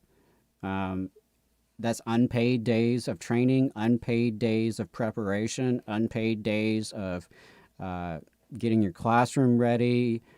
I mean, sometimes this is, honestly, they're in there having to mop their own classroom in July, put bookshelves together, paint the walls, put posters up, or undo, everything and shift their classroom to the other end of the school. It's not unusual for teachers to have their rooms changed, from year to year, especially if you happen to be on the shit list of whatever principal you have. So, I mean, it goes on and on.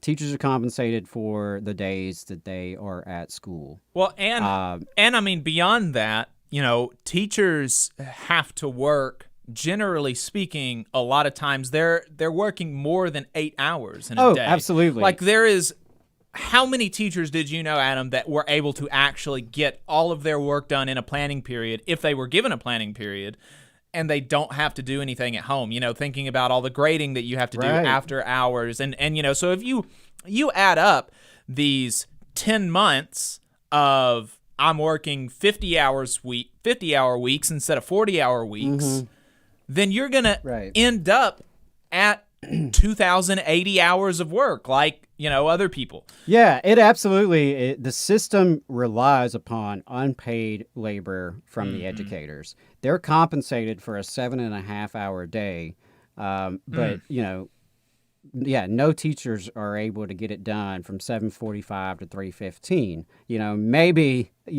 Maybe the driver's ed teacher, or, a PE coach somewhere, has it made that way, so to speak. But even in those cases, typically they're probably coaching something after school. Right. And believe me, those coaching stipends do not even come close to compensating the hours and time that goes into it. So yeah, teachers are putting in 50 to 60 hours a week on average. And, that means anywhere from 10 to 25 hours unpaid per week. And then, so he's got this idea in his head, or even, I don't know, maybe he doesn't believe it. Maybe he's just lying because public teachers are enemy number one for right-wing weirdos right now. But, he's got this idea in his head about teachers being lazy and how, they get so much time off, even though they work. Like you said, the education system in the country, it is held up by thousands of hours of unpaid labor in every school system. Yeah, because I can tell you, if you were to take any school, pick the one closest to your neighborhood, and all of the educators were to decide, from now on, we are only going to do education work from 7:45 to 3:15, the hours upon which we're compensated. And, all the grading, all the parent communications, all the lesson planning, all of the paperwork, all of that stuff is only done under compensated hours. Schools would grind to a halt. Right. Because there would not be grades in the grade book. There would not be assignments given out to students. Parents would be out of the loop. Federal laws would be broken in terms of special education and students with disabilities and things like that. The whole system depends on teachers coming in early, teachers staying late after class, teachers bringing work home over the weekends, teachers doing a lot of prep during the summer. It depends on that. And that's why work to rule campaigns can be very effective among educators, because it doesn't take very long of doing that, where you actually only work during your compensated hours. It doesn't take long for that to prove a point. Right. Yeah, and so he's got this idea, whether he actually believes it or not, that teachers are lazy. And so we understand now that's silly. That's a silly thing to believe. But then he goes on to mock the idea that teachers care about their students. Let's play that clip. They get all this time off. It's still not enough. But even putting that aside, I'll tell you what really frustrates me the most when I especially when I hear stuff like this from that teacher. First of all, it's the pretending that you're doing this for the kids. Oh, this is really about providing the best experience to the kids. This is all about the kids. I want a higher salary for the kids. Are you sharing your salary with the kids? Are you giving them a cut? Are they getting a commission? No, at least have the honesty to admit it's for you. Wow. Okay. Yeah, and so he's not even... I mean, there's just so many things there. Like, for one, in that TikTok that he played, she didn't even mention raises, right? And this is not something this is... Sticking points are often over other things in these negotiations besides raises. But it's so bizarre for somebody on the right, like a libertarian free market type, to pretend that offering competitive wages will not be beneficial for the people receiving the service, which would be, if we want to think about this in a business, in a capitalist type way, then teachers are the, retail service employees, and students and parents are the customers. In any other scenario, in literally any other scenario, they are going to recognize that increasing salary is going to increase competition for that position, and will therefore, because you are increasing the quality of the candidates, you are increasing the interest in people already in that job to keep it, you are increasing the motivation that they've got to do good. I mean, so yes, people being paid more will help. Even just on that alone, he's absurd. He's being silly.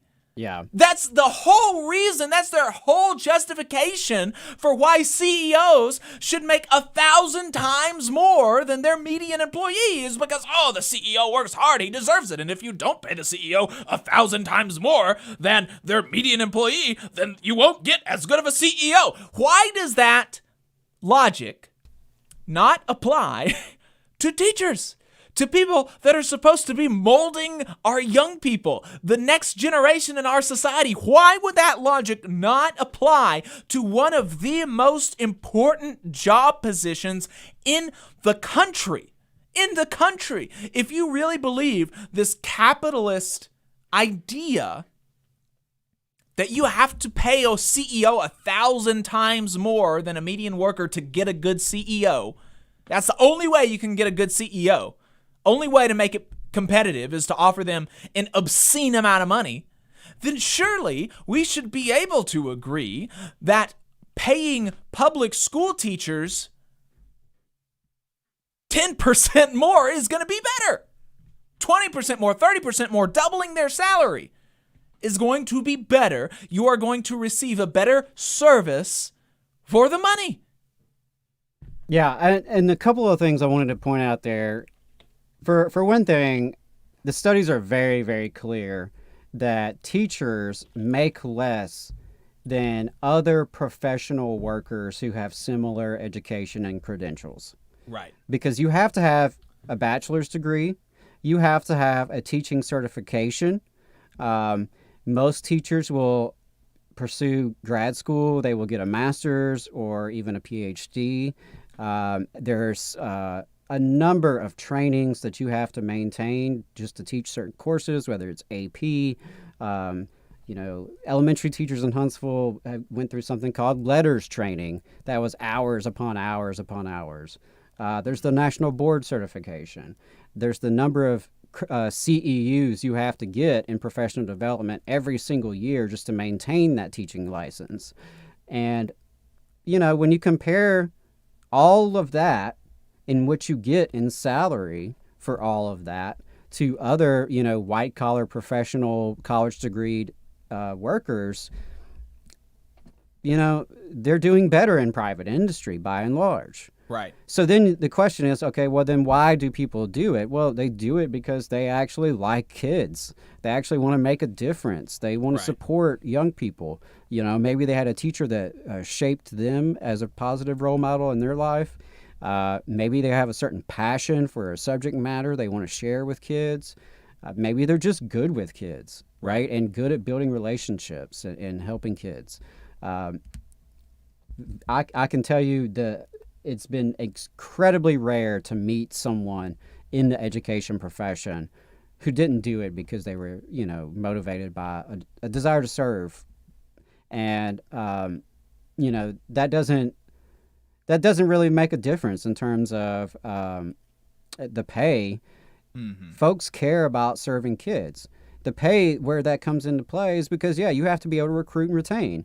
If I can get a better salary with my credentials somewhere else, then you have to weigh the cost and the benefits. Mm-hmm. And that's, for example, science and math are two really tough subject areas to hire teachers, because if you are an expert in science or math, Well, you can go to work for the military-industrial complex, making twice as much and working half as hard. Making twice as much is probably an understatement. What median salary for teachers in Alabama is what, $50,000 a year? You can easy make $150 as an engineer.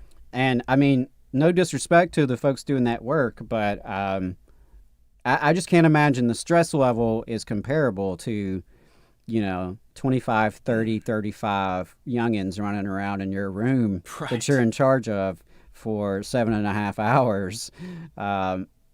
Folks who've never done it, and that's why I would love someone like Matt Walsh. Not that I would trust him with my children, but, people like that. I wish they could just go substitute. Right. Just go substitute a couple times. Right. Just send you to an elementary school, a middle school, and a high school. Give us 3 full days of subbing. And report back on just how lazy these teachers are. And so he's totally off even on his least charitable interpretation of what teachers are fighting for, which is that they just want more money. They just want more money. Right. And they always want to, the bosses always want to convert it into that conversation, and the right-wing press does as well. I've mentioned on this show about fighting Casey Radinsky here in Huntsville. And within my first month in that position, I was on the Huntsville Times talking about the issues with teacher turnover and teacher morale.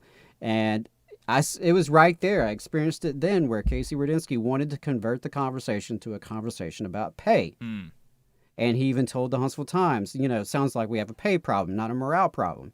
No. You could have given every single employee at that time a 20% pay raise. And guess what? They still would have been pretty damn miserable.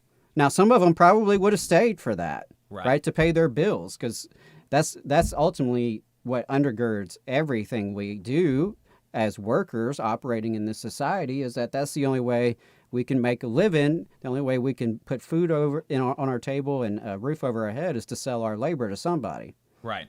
So he's totally off even on this, the least charitable, even in the least charitable interpretation of what teachers are fighting for. It is still actually, in large part, for the students.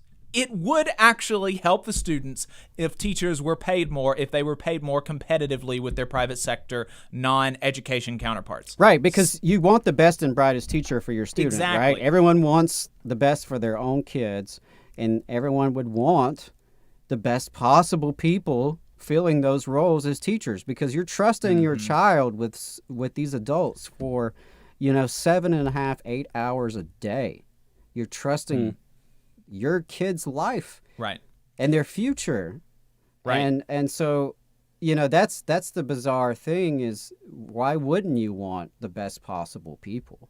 But beyond that, he doesn't even mention all the stuff that doesn't explicitly help the teacher, but would only explicitly help the kids, like increasing funding for mental health staff, bringing on more mental health staff. That's not going to help the individual teacher. It would probably make her work life easier, because she's going to have some experts to help her deal with, maybe issues that a child would have. But that's not something that's directly related to her. Right, she's not going to get a bonus in her paycheck for that.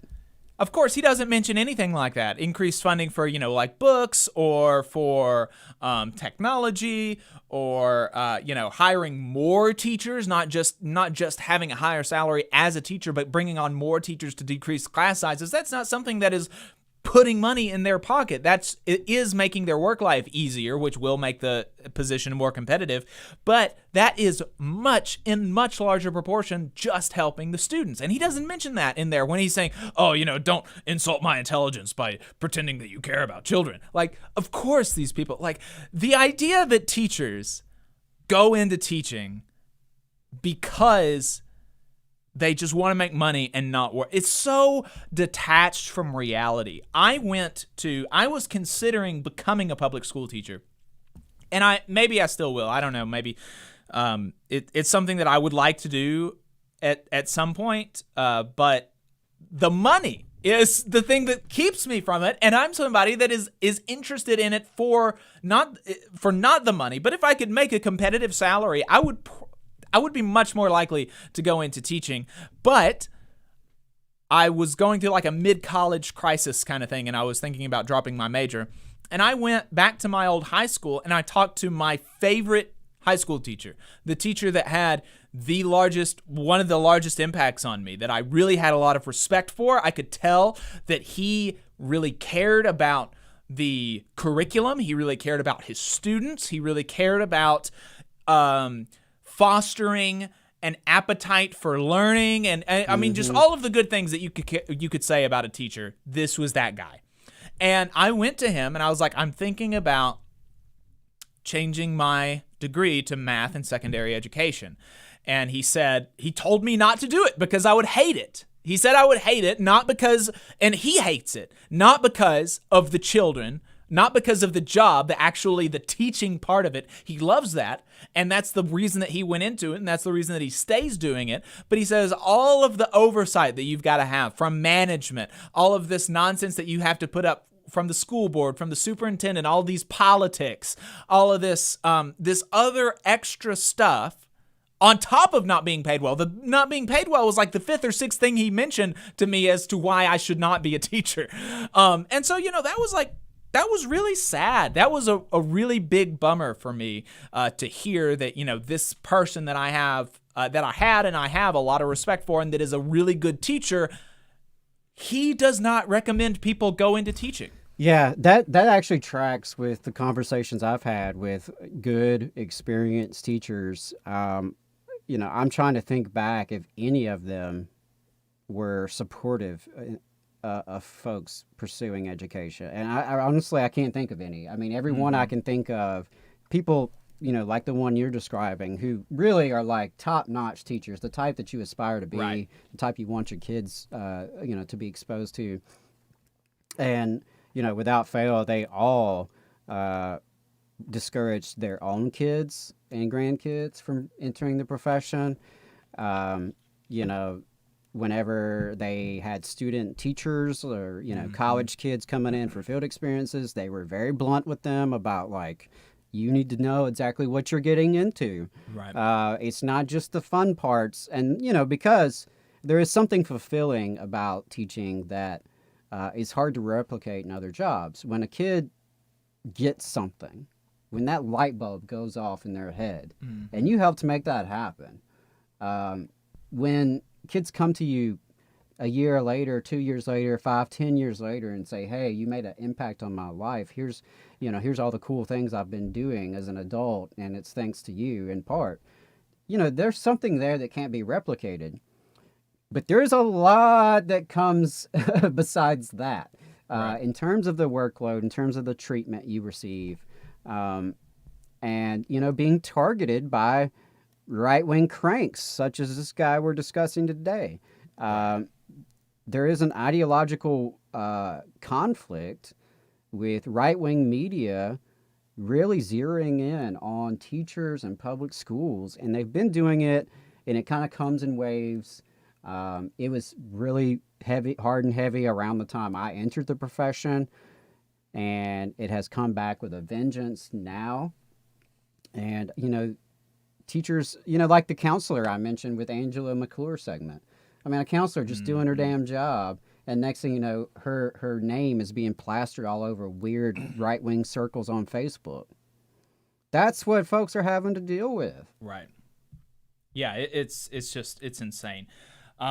But he does, in his defense, he does latch on to one demand that he might agree with, though. So let's listen to this. And then also, this is a common complaint we hear from the public school teachers, that the class sizes are too big. Well, you know what? I agree with you. I totally agree. Class sizes are way too big. This is one of my fundamental complaints about the public school system, is that it's a factory assembly line approach to education. And you take hundreds of kids and just throw them on the assembly line, and you turn the lever, and they just go down they go from one place to the next. And even if they're not ready to move on to the next phase in the assembly process, they're going to move on anyway, and because the most important thing is to spit them out the other end on schedule. Yeah, I don't like that either. And when you've got like 30 kids in a classroom, or even 20 kids, there's just no way that those kids are going to get the individualized, personalized attention that they need. Okay, he made some sense there. I'll give him credit.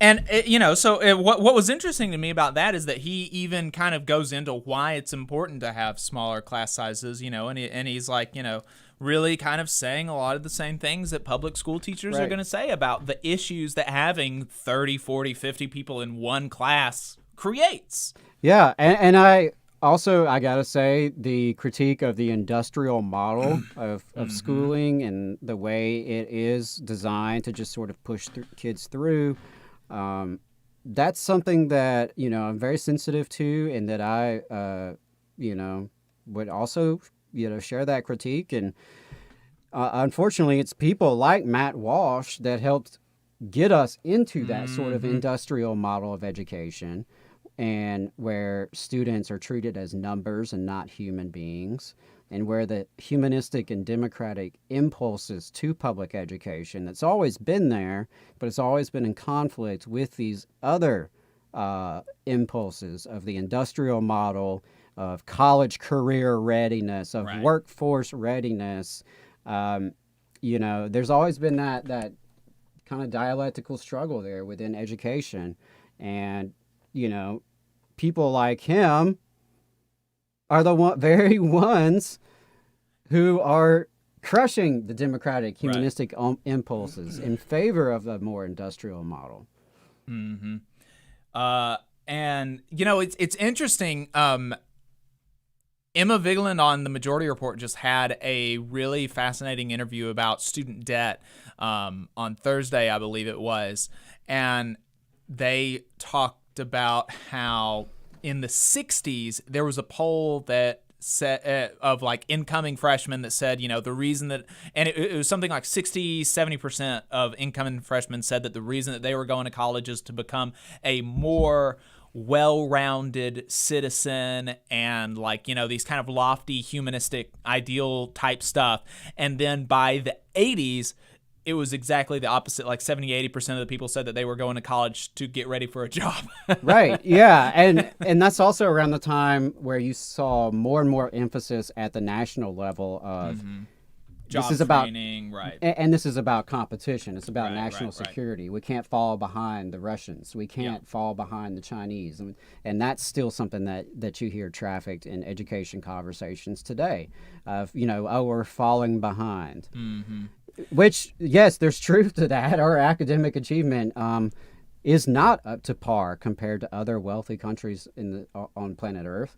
But that's not really what they're getting at there. It's more of a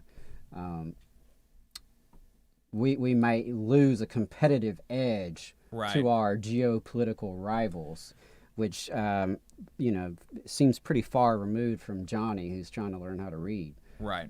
So, he understands class size is an issue, but he wasn't right for very long, because this is his solution to class sizes. Oh, God. So, yeah, all that, I'm with you. Except that the public school system steadfastly resists any effort to actually address the class size problem. Because how do you end up with smaller class sizes? Let's do a little bit of math if you're a public school teacher. You've got class. Okay, I'm stopping him there because to some degree, he's right that school systems have resisted efforts to significantly lower class sizes. And the reason why is because that costs money. Mm-hmm. And people like him refuse to give money to public schools. They're against taxes. They're against funding public institutions, especially public schools. And to hire more teachers, which is what it would take to lower class sizes, requires more funding. But I got a feeling hiring more teachers is not where he's going with this. So I'll let him continue. Sizes that are too big. What does that tell you? It tells you there's too many kids in the school. So how do we solve that problem? By having fewer kids in the school.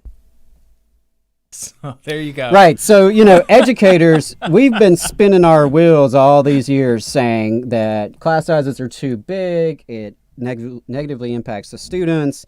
We should have some hard class size caps, and we should hire more staff, right, to distribute the student caseloads more equitably. Well, we've just been spinning our wheels, and here all along, he had the solution.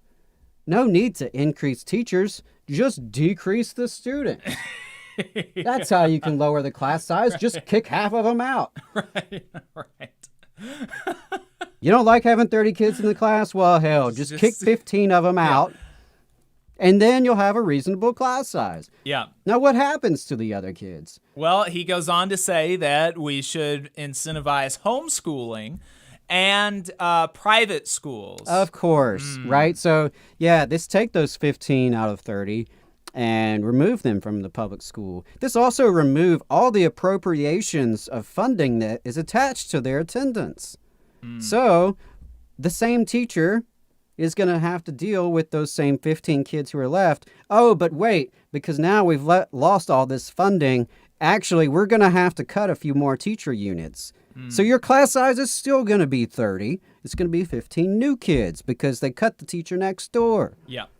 Yeah, the idea that increasing private school attendance and homeschool attendance is going to decrease public school class sizes is such an asinine thing to pretend to think. Because this guy, he's doing like this. I think he knows better, yeah. He knows that's not realistic. There is zero chance that this guy, if he has either he's an idiot and he has no understanding of what would actually happen, or he's lying to you. And both of those are not good for you. They're not indicative of a reason to take what this guy has to say seriously. Right. Either he's lying to you and he knows that what would happen is if you increased private school and homeschool attendance, that you would actually not lower class sizes, you would just fire a bunch of public school teachers. Obviously, that's what would happen. There's zero precedent for that not to happen. So either he's lying and he knows that, or he's stupid, or he's an idiot. Either one of those scenarios, you should not be listening to this guy for what we should do as a society. Right. And, the other thing to consider is when they talk about increasing private school and homeschool and charter school enrollments, well, who do you think goes to these programs and who do you think is stuck behind in the public schools? Right. Because I can tell you, the kid who stays in trouble, the kid who is like the teacher's nightmare, the kid who like beats the hell out of the other classmates every day, the kid who climbs up, into the ceilings, the kid that tries to run across the road, that kid's still going to go to public school. Let me tell you, the private schools aren't taking that kid. Right. They don't have to. And when they talk about school choice, I think the thing to remember is what they really mean by that is the schools can choose who they serve. Right. And public schools don't have that opportunity. There are some issues in terms of school to prison pipeline. There are issues in terms of inequity in our schools. But by and large, a public school is the closest thing we have to, fulfilling that promise of, give me your tired, give me your hungry, you're poor, you're homeless. The folks who show up at the public school door, we have to let them in, regardless of what language they speak or how much money their parents make or if they even have parents. They get to sit in class. They get to be enrolled as a public school student. Private schools don't have to do that. Yeah. And what they want is to increase the amount of kids in private schools, and subsidize it with our tax dollars. They want to use public funding and put more public money into private hands. And that's always what all this shit's about, ultimately, in all its various strands. Some of them, you have the Matt Walsh types who, would want vouchers. They want tax dollars going to you as a family that you can then turn around and write that check to, the Christian school. Right. But then you also have the more corporate-minded folks who realize they can make a buck off the system as it is, right? And instead of letting teachers, the experts, have control over curriculum and assessment, no, we're going to sell them millions of dollars of products. We're all going to get them on a script, teaching from a script, using our copyrighted materials that the school board has to pay for every year.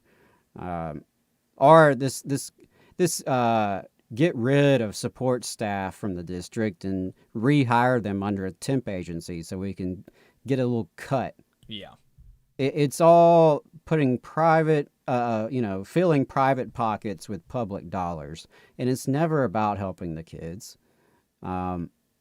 They have no solutions to actually improve academic achievement.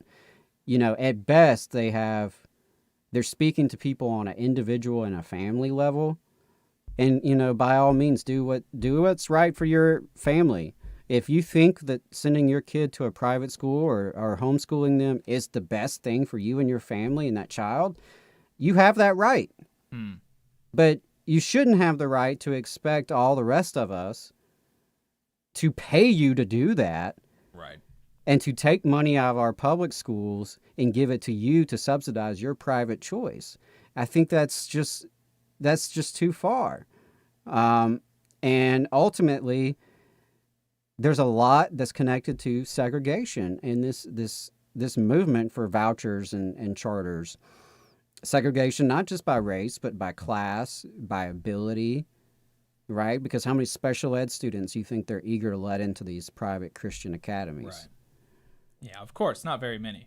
Of course, not very How many. And we've seen the reports about the studies detailing how it is. The thing that they always say in defense of private schools is like, oh, they get better results. They get better. Look at how much better their test scores are or whatever. And you're never measuring apples to apples. Right. You can look at the studies and see that, oh, hey, wow, that's weird. This private school turned away all these people with autism or ADHD. Oh, this private school turned away all these poor people. Oh, this private school has really, really lily white, really rich classes, students. Right. So, why is it that they have better test scores? Because they pick their students. Public schools don't pick their students. And that's even when and if, they do. Right. Because a lot of times they don't. Right. Yeah. And a lot of times the quality of the private schools is not nearly what they make it out to be. Mm-hmm. It's just that they get to pick the kids that are there, and that makes all the difference in the data points. But I think folks would be mistaken if they think that these private schools are offering some kind of vastly superior education with vastly superior teachers. I'm not disputing that happens, right? Because obviously the elite of the elite send their kids to very elite private schools that are doing, pretty amazing things because they have the ability and resources to do that. Right. But there's also a whole lot of private schools out there that are no better on a practical level than the local public school, but it does allow, the family to congregate with families that they want to congregate with. Right. We got a text last week from somebody asking about, some helpful hints for starting a union when your working conditions are horrendous and your required working hours are abhorrent, like 80 hours a week. Woo! Yeah. And so, Adam, I wanted to, because it's really difficult for me. So I don't have personal experience with this. I've got a nice, public sector job. I very, very rarely have to work overtime. and I already had a union when I came in. My workplace was already organized. So, I don't have personal experience with this. And Adam, I think, you would have come closer to being like that, being in a situation like this person. But even still, I don't think you were working that much as a teacher or an AEA staffer. So, what would you say to somebody, that comes up to you and asks, like, hey, I work 80 hours a week, like, my job like sucks ass, and and I'd like to organize a union. How do I do that working 80 hours a week? What would be some of the first things that you said to that?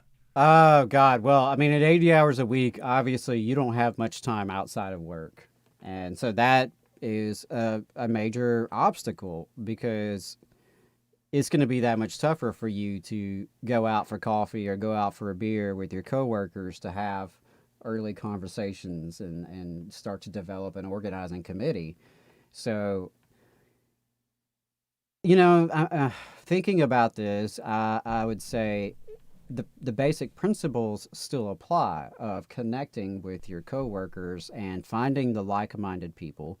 Obviously, you already have at least one major issue, which is that you've got abhorrent working hours, 80 hours a week. That's far beyond reasonable. I don't care how sweet the OT might be on payday. No one should have to work 80 hours a week. So you've already got a major organizing issue. And if they're working you 80 hours a week, there's probably a lot more issues involved here. Right. So the principles, I would say, are still the same of connecting with coworkers. It's just you've got a lot less time outside of work to do that. So while ordinarily I think, technology is a pretty poor replacement for face-to-face conversations, in a situation like this is where it's important that you do have text groups and, connect with people on social media and start some group chats and stay connected that way. And then, it's hard to say what kind of work environment this is, but any kind of organizing that you can do while you're on the clock is going to be important. Because if you're there 80 hours a week, that's where you're at most of the time, right? So to the extent that you can find opportunities to have conversations with people on the clock, if you're working alongside of them, or if you can run into them at break time or lunchtime, that's where I would say is get some group text chats going.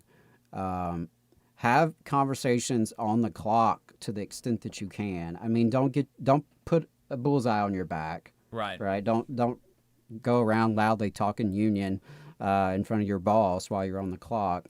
But take advantage of the opportunities that you might have. Use technology to sort of supplement what you may not be able to do outside of work. But otherwise, the basic principles are the same. It's just that, I think it's a recognition from everyone involved that it's going to be that much more difficult because of the time restraints and because, frankly, you're exhausted. Right. And I ran into this a lot. I've seen this a lot in my organizing over the years, where people are with you, they agree with you, they support you, but they can't do anything to get involved because they're just too overstretched. They are too tired, too exhausted. They don't have the time. They don't have the energy. And that is one of the biggest obstacles I think we face, period, in this country of labor organizing, because the conditions are as bad as they are in so many industries and so many workplaces. And you have so many people who are supporters, but moving them into an activist or even into an organizer role is just going to be very difficult because they're tired. They don't have the time. So to the extent that you can have conversations on the clock, definitely take advantage of that. Use technology to sort of supplement what you can't do face to face. The principles remain the same of building your committee, getting a cohort of people that you trust, that are respected in the workplace, that can map out the workplace and identify who's who, who stands where. All those still apply. It's just, and I would say this is also an area where outside help can be very important, because you are so stretched for time and energy. Can you have union reps? Can a union send people from other locals, or can they send their staff organizers to help? Right. Can you get community support? Can your local DSA chapter, your local labor council, can you get folks from the community who could really supplement the work you need to do? Obviously, the workers are the ones who have to organize and, build their own union. You can't do it from the outside. But folks from the outside might be able to do a lot of help and help with some of the grunt work. If you need somebody working on spreadsheets for a few hours every week, maybe that's someone you can find who's not technically your coworker, but who, you could trust to be part of that process.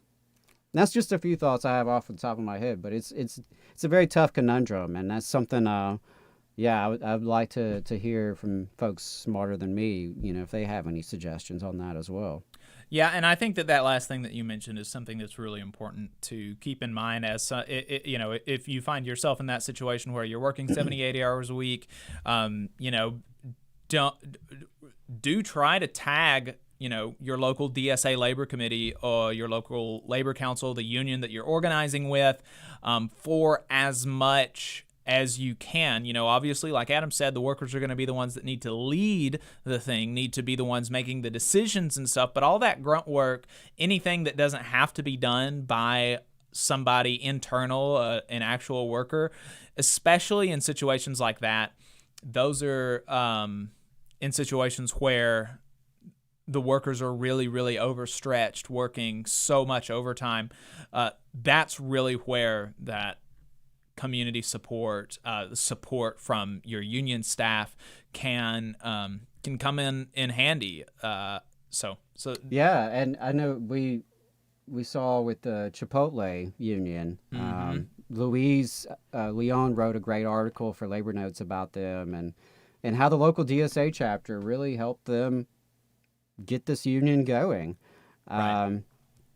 But still start with your coworkers. Find the coworker, even if it's just start with one, and you two start to get connected and start to have conversations and then bring other people into the fold. However those conversations may need to take place and whenever they may need to take place. What you can't do is just throw up your hands and say, hey, we're too screwed here. We're never going to have time. It's just hopeless. I think if you do that, it's a self-fulfilling prophecy. Right. Yes, it's going to be tough, but it's always going to be worth trying to make things better. If it's not worth trying to make things better, then that's where I would say go find another job if it's possible. Yeah, I mean, and especially in a time period like now, with the with the labor market being so tight, there are lots of other jobs available, and there are lots of union jobs available at UPS. I mean, UPS, if you are looking for a job and you're not sure what you want to do, you don't have really any career path that you're dead set on, you should work at UPS. That would be a really good place to make some good money, but also to be a part of one of the more consequential labor actions in the 21st century. Or find a local Starbucks or something. I mean, Amazon. I don't know the context of this commenter's situation, but I would say if you think it is so hopeless that you literally just see no chance of being able to organize on the job, then that's when I would consider going elsewhere. And if you don't have a choice to go elsewhere, like literally any other job you take is going to be a step down, you're depending on this, then I would say you don't have much of a choice but to organize. Right. Yep, that's exactly right. And the last thing that I had here is, is about retaliation, and that this is something that I wanted to tackle, and I wanted to bounce, some of my thoughts off of you, Adam, for this one, because this is something that folks are going to hear a lot, that, and maybe folks like this person that sent us that text message last week, that it's just not worth it because of potentially putting a target on your back, and we've seen some. We have actually seen some serious retaliation against folks that are working to unionize and fight for a say in how they're treated. Folks have been fired, stores have been closed, criminal charges were filed against Starbucks workers in South Carolina for quote unquote kidnapping their boss, even though they obviously didn't do that and they were never arrested, and that those charges were never operable. But that's a pretty scary thing to go through. And so because of the fear of retaliation, because of the reality of retaliation for so many people, some people reckon that this means you ought to just put your head down, don't try to unionize, the boss has all the power, that's not going to change, you're just going to make your life harder. And some of the folks down in Scottsboro who were organizing with Starbucks Workers United at the Starbucks down in Scottsboro, they showed me some messages from some of their family saying more or less, I told you so, and now look at what. Look, you're probably going to get fired because you've got a target on your back. You ended up not getting the union. Maybe they will once everything is decided, but they don't have it yet. They're not unionized yet, so you're probably going to get fired. You just made your life so hard. Why even put in the effort to, you had a good thing here. Why would you want to mess it up? And there's a lot of people that have that attitude, that they see the way the world is as natural and immovable, and this is just the way things are, and therefore that's the way things are always going to be. So if you try to fight against that, you're just going to make your life worse. You're just going to make your life harder. And so the question ultimately is, does the retaliation that you might face, that workers have faced in the past, that workers will face in the future, does that mean that you shouldn't fight, that you shouldn't try to unionize, that you shouldn't organize? And the answer to that, it has to be no. It has to be no.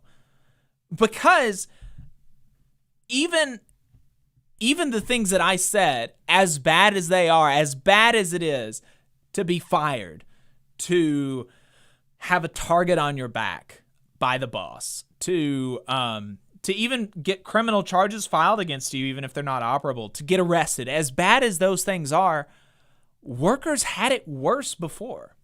Workers across history in the United States and across the globe have been assassinated for organizing unions.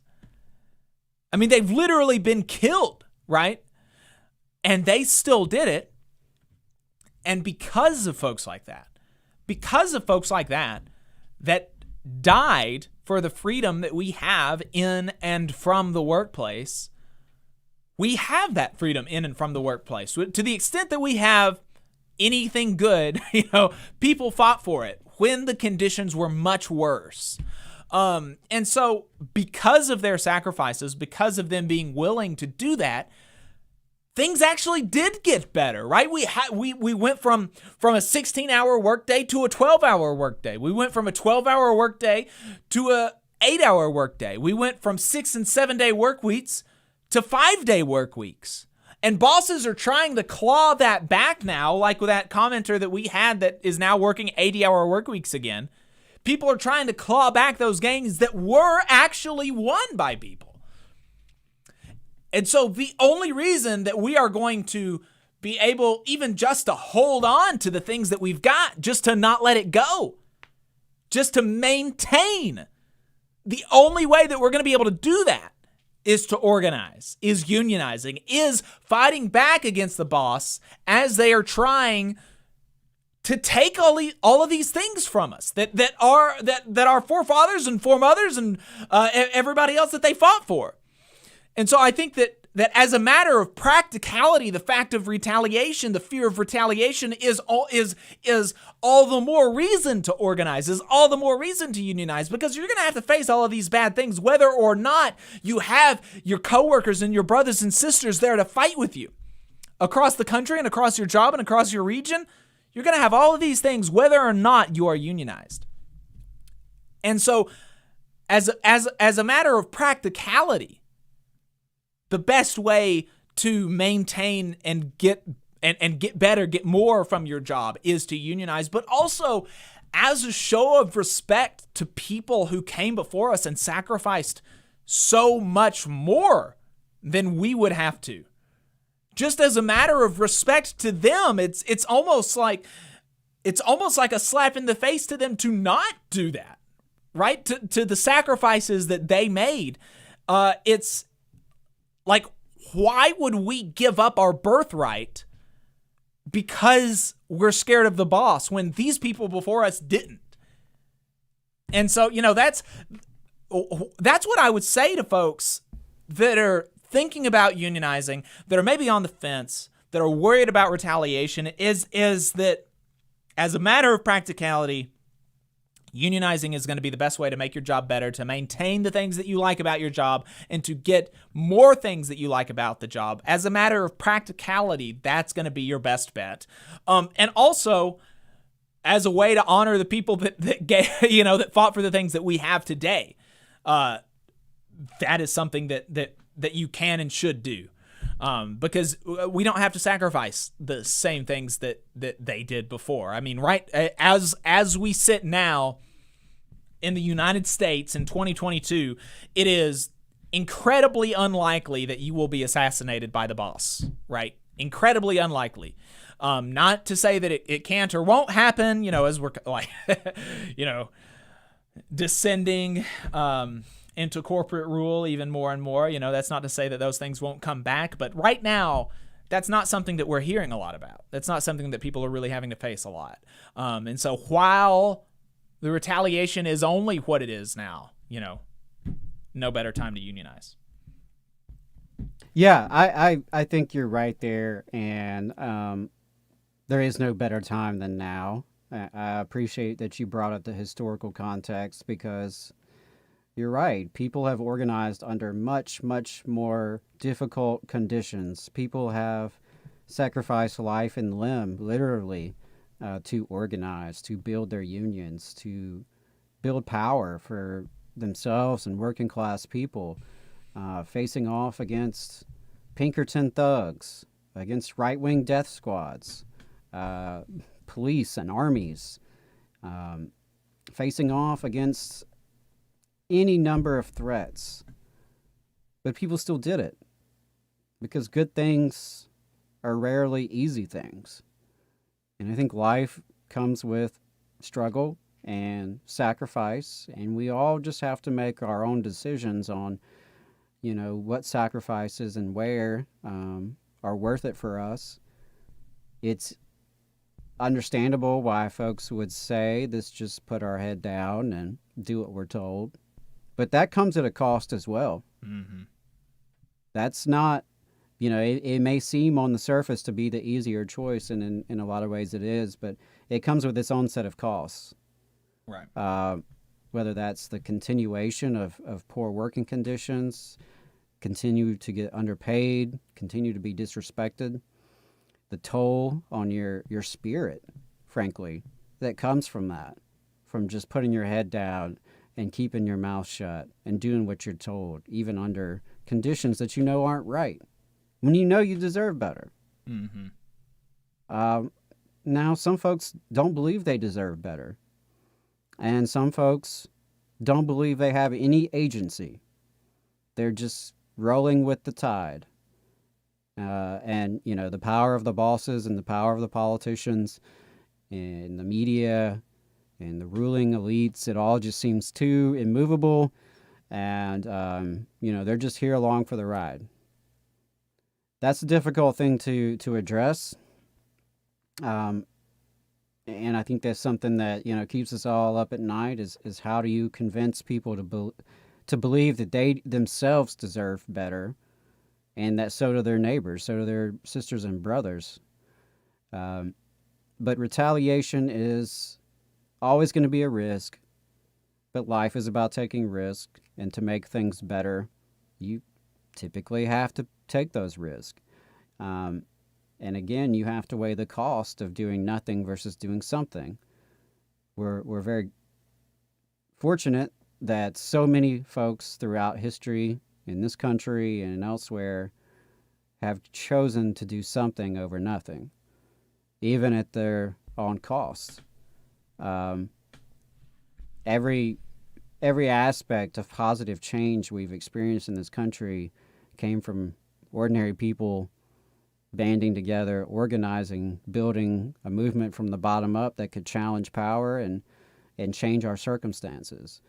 And whether that's civil rights or labor rights or women's rights, all of those movements have and will continue to do the necessary work we have to have done to have a better future for ourselves and for our descendants. So I understand that retaliation is a scary thing, and I understand that, when you have bills to pay and a family to feed, that sometimes you're less prone to take those risks. But think long and hard about the risk you're taking by not doing anything. Take a long look at the risk you take by trying to keep your head down. Yep. Because you can keep your head down. That won't stop a bullseye from showing up on your back. You can go through life thinking, it'll never happen to me. You can do that. But unfortunately, you may find yourself surprised. And I am speaking as someone who has been fired out of retaliation. And it was not pleasant. I lost my income and my benefits. It was quite damaging to my personal reputation. They didn't charge me with any criminal charges, but they certainly, made some implications that maybe I had done something to that level, which, they put that out there in the ether. So I know what it's like to speak up and to be fired in response. And no, it's not pleasant. And, frankly, I haven't recovered from it financially, and I may never. But at the end of the day, I'm going to live my life true to who I am and true to my values. And I think that's something that we all ultimately have to do. If you really believe in something, you got to really be about it. Mm-hmm. And that comes with some degree of risk. But life is full of risk.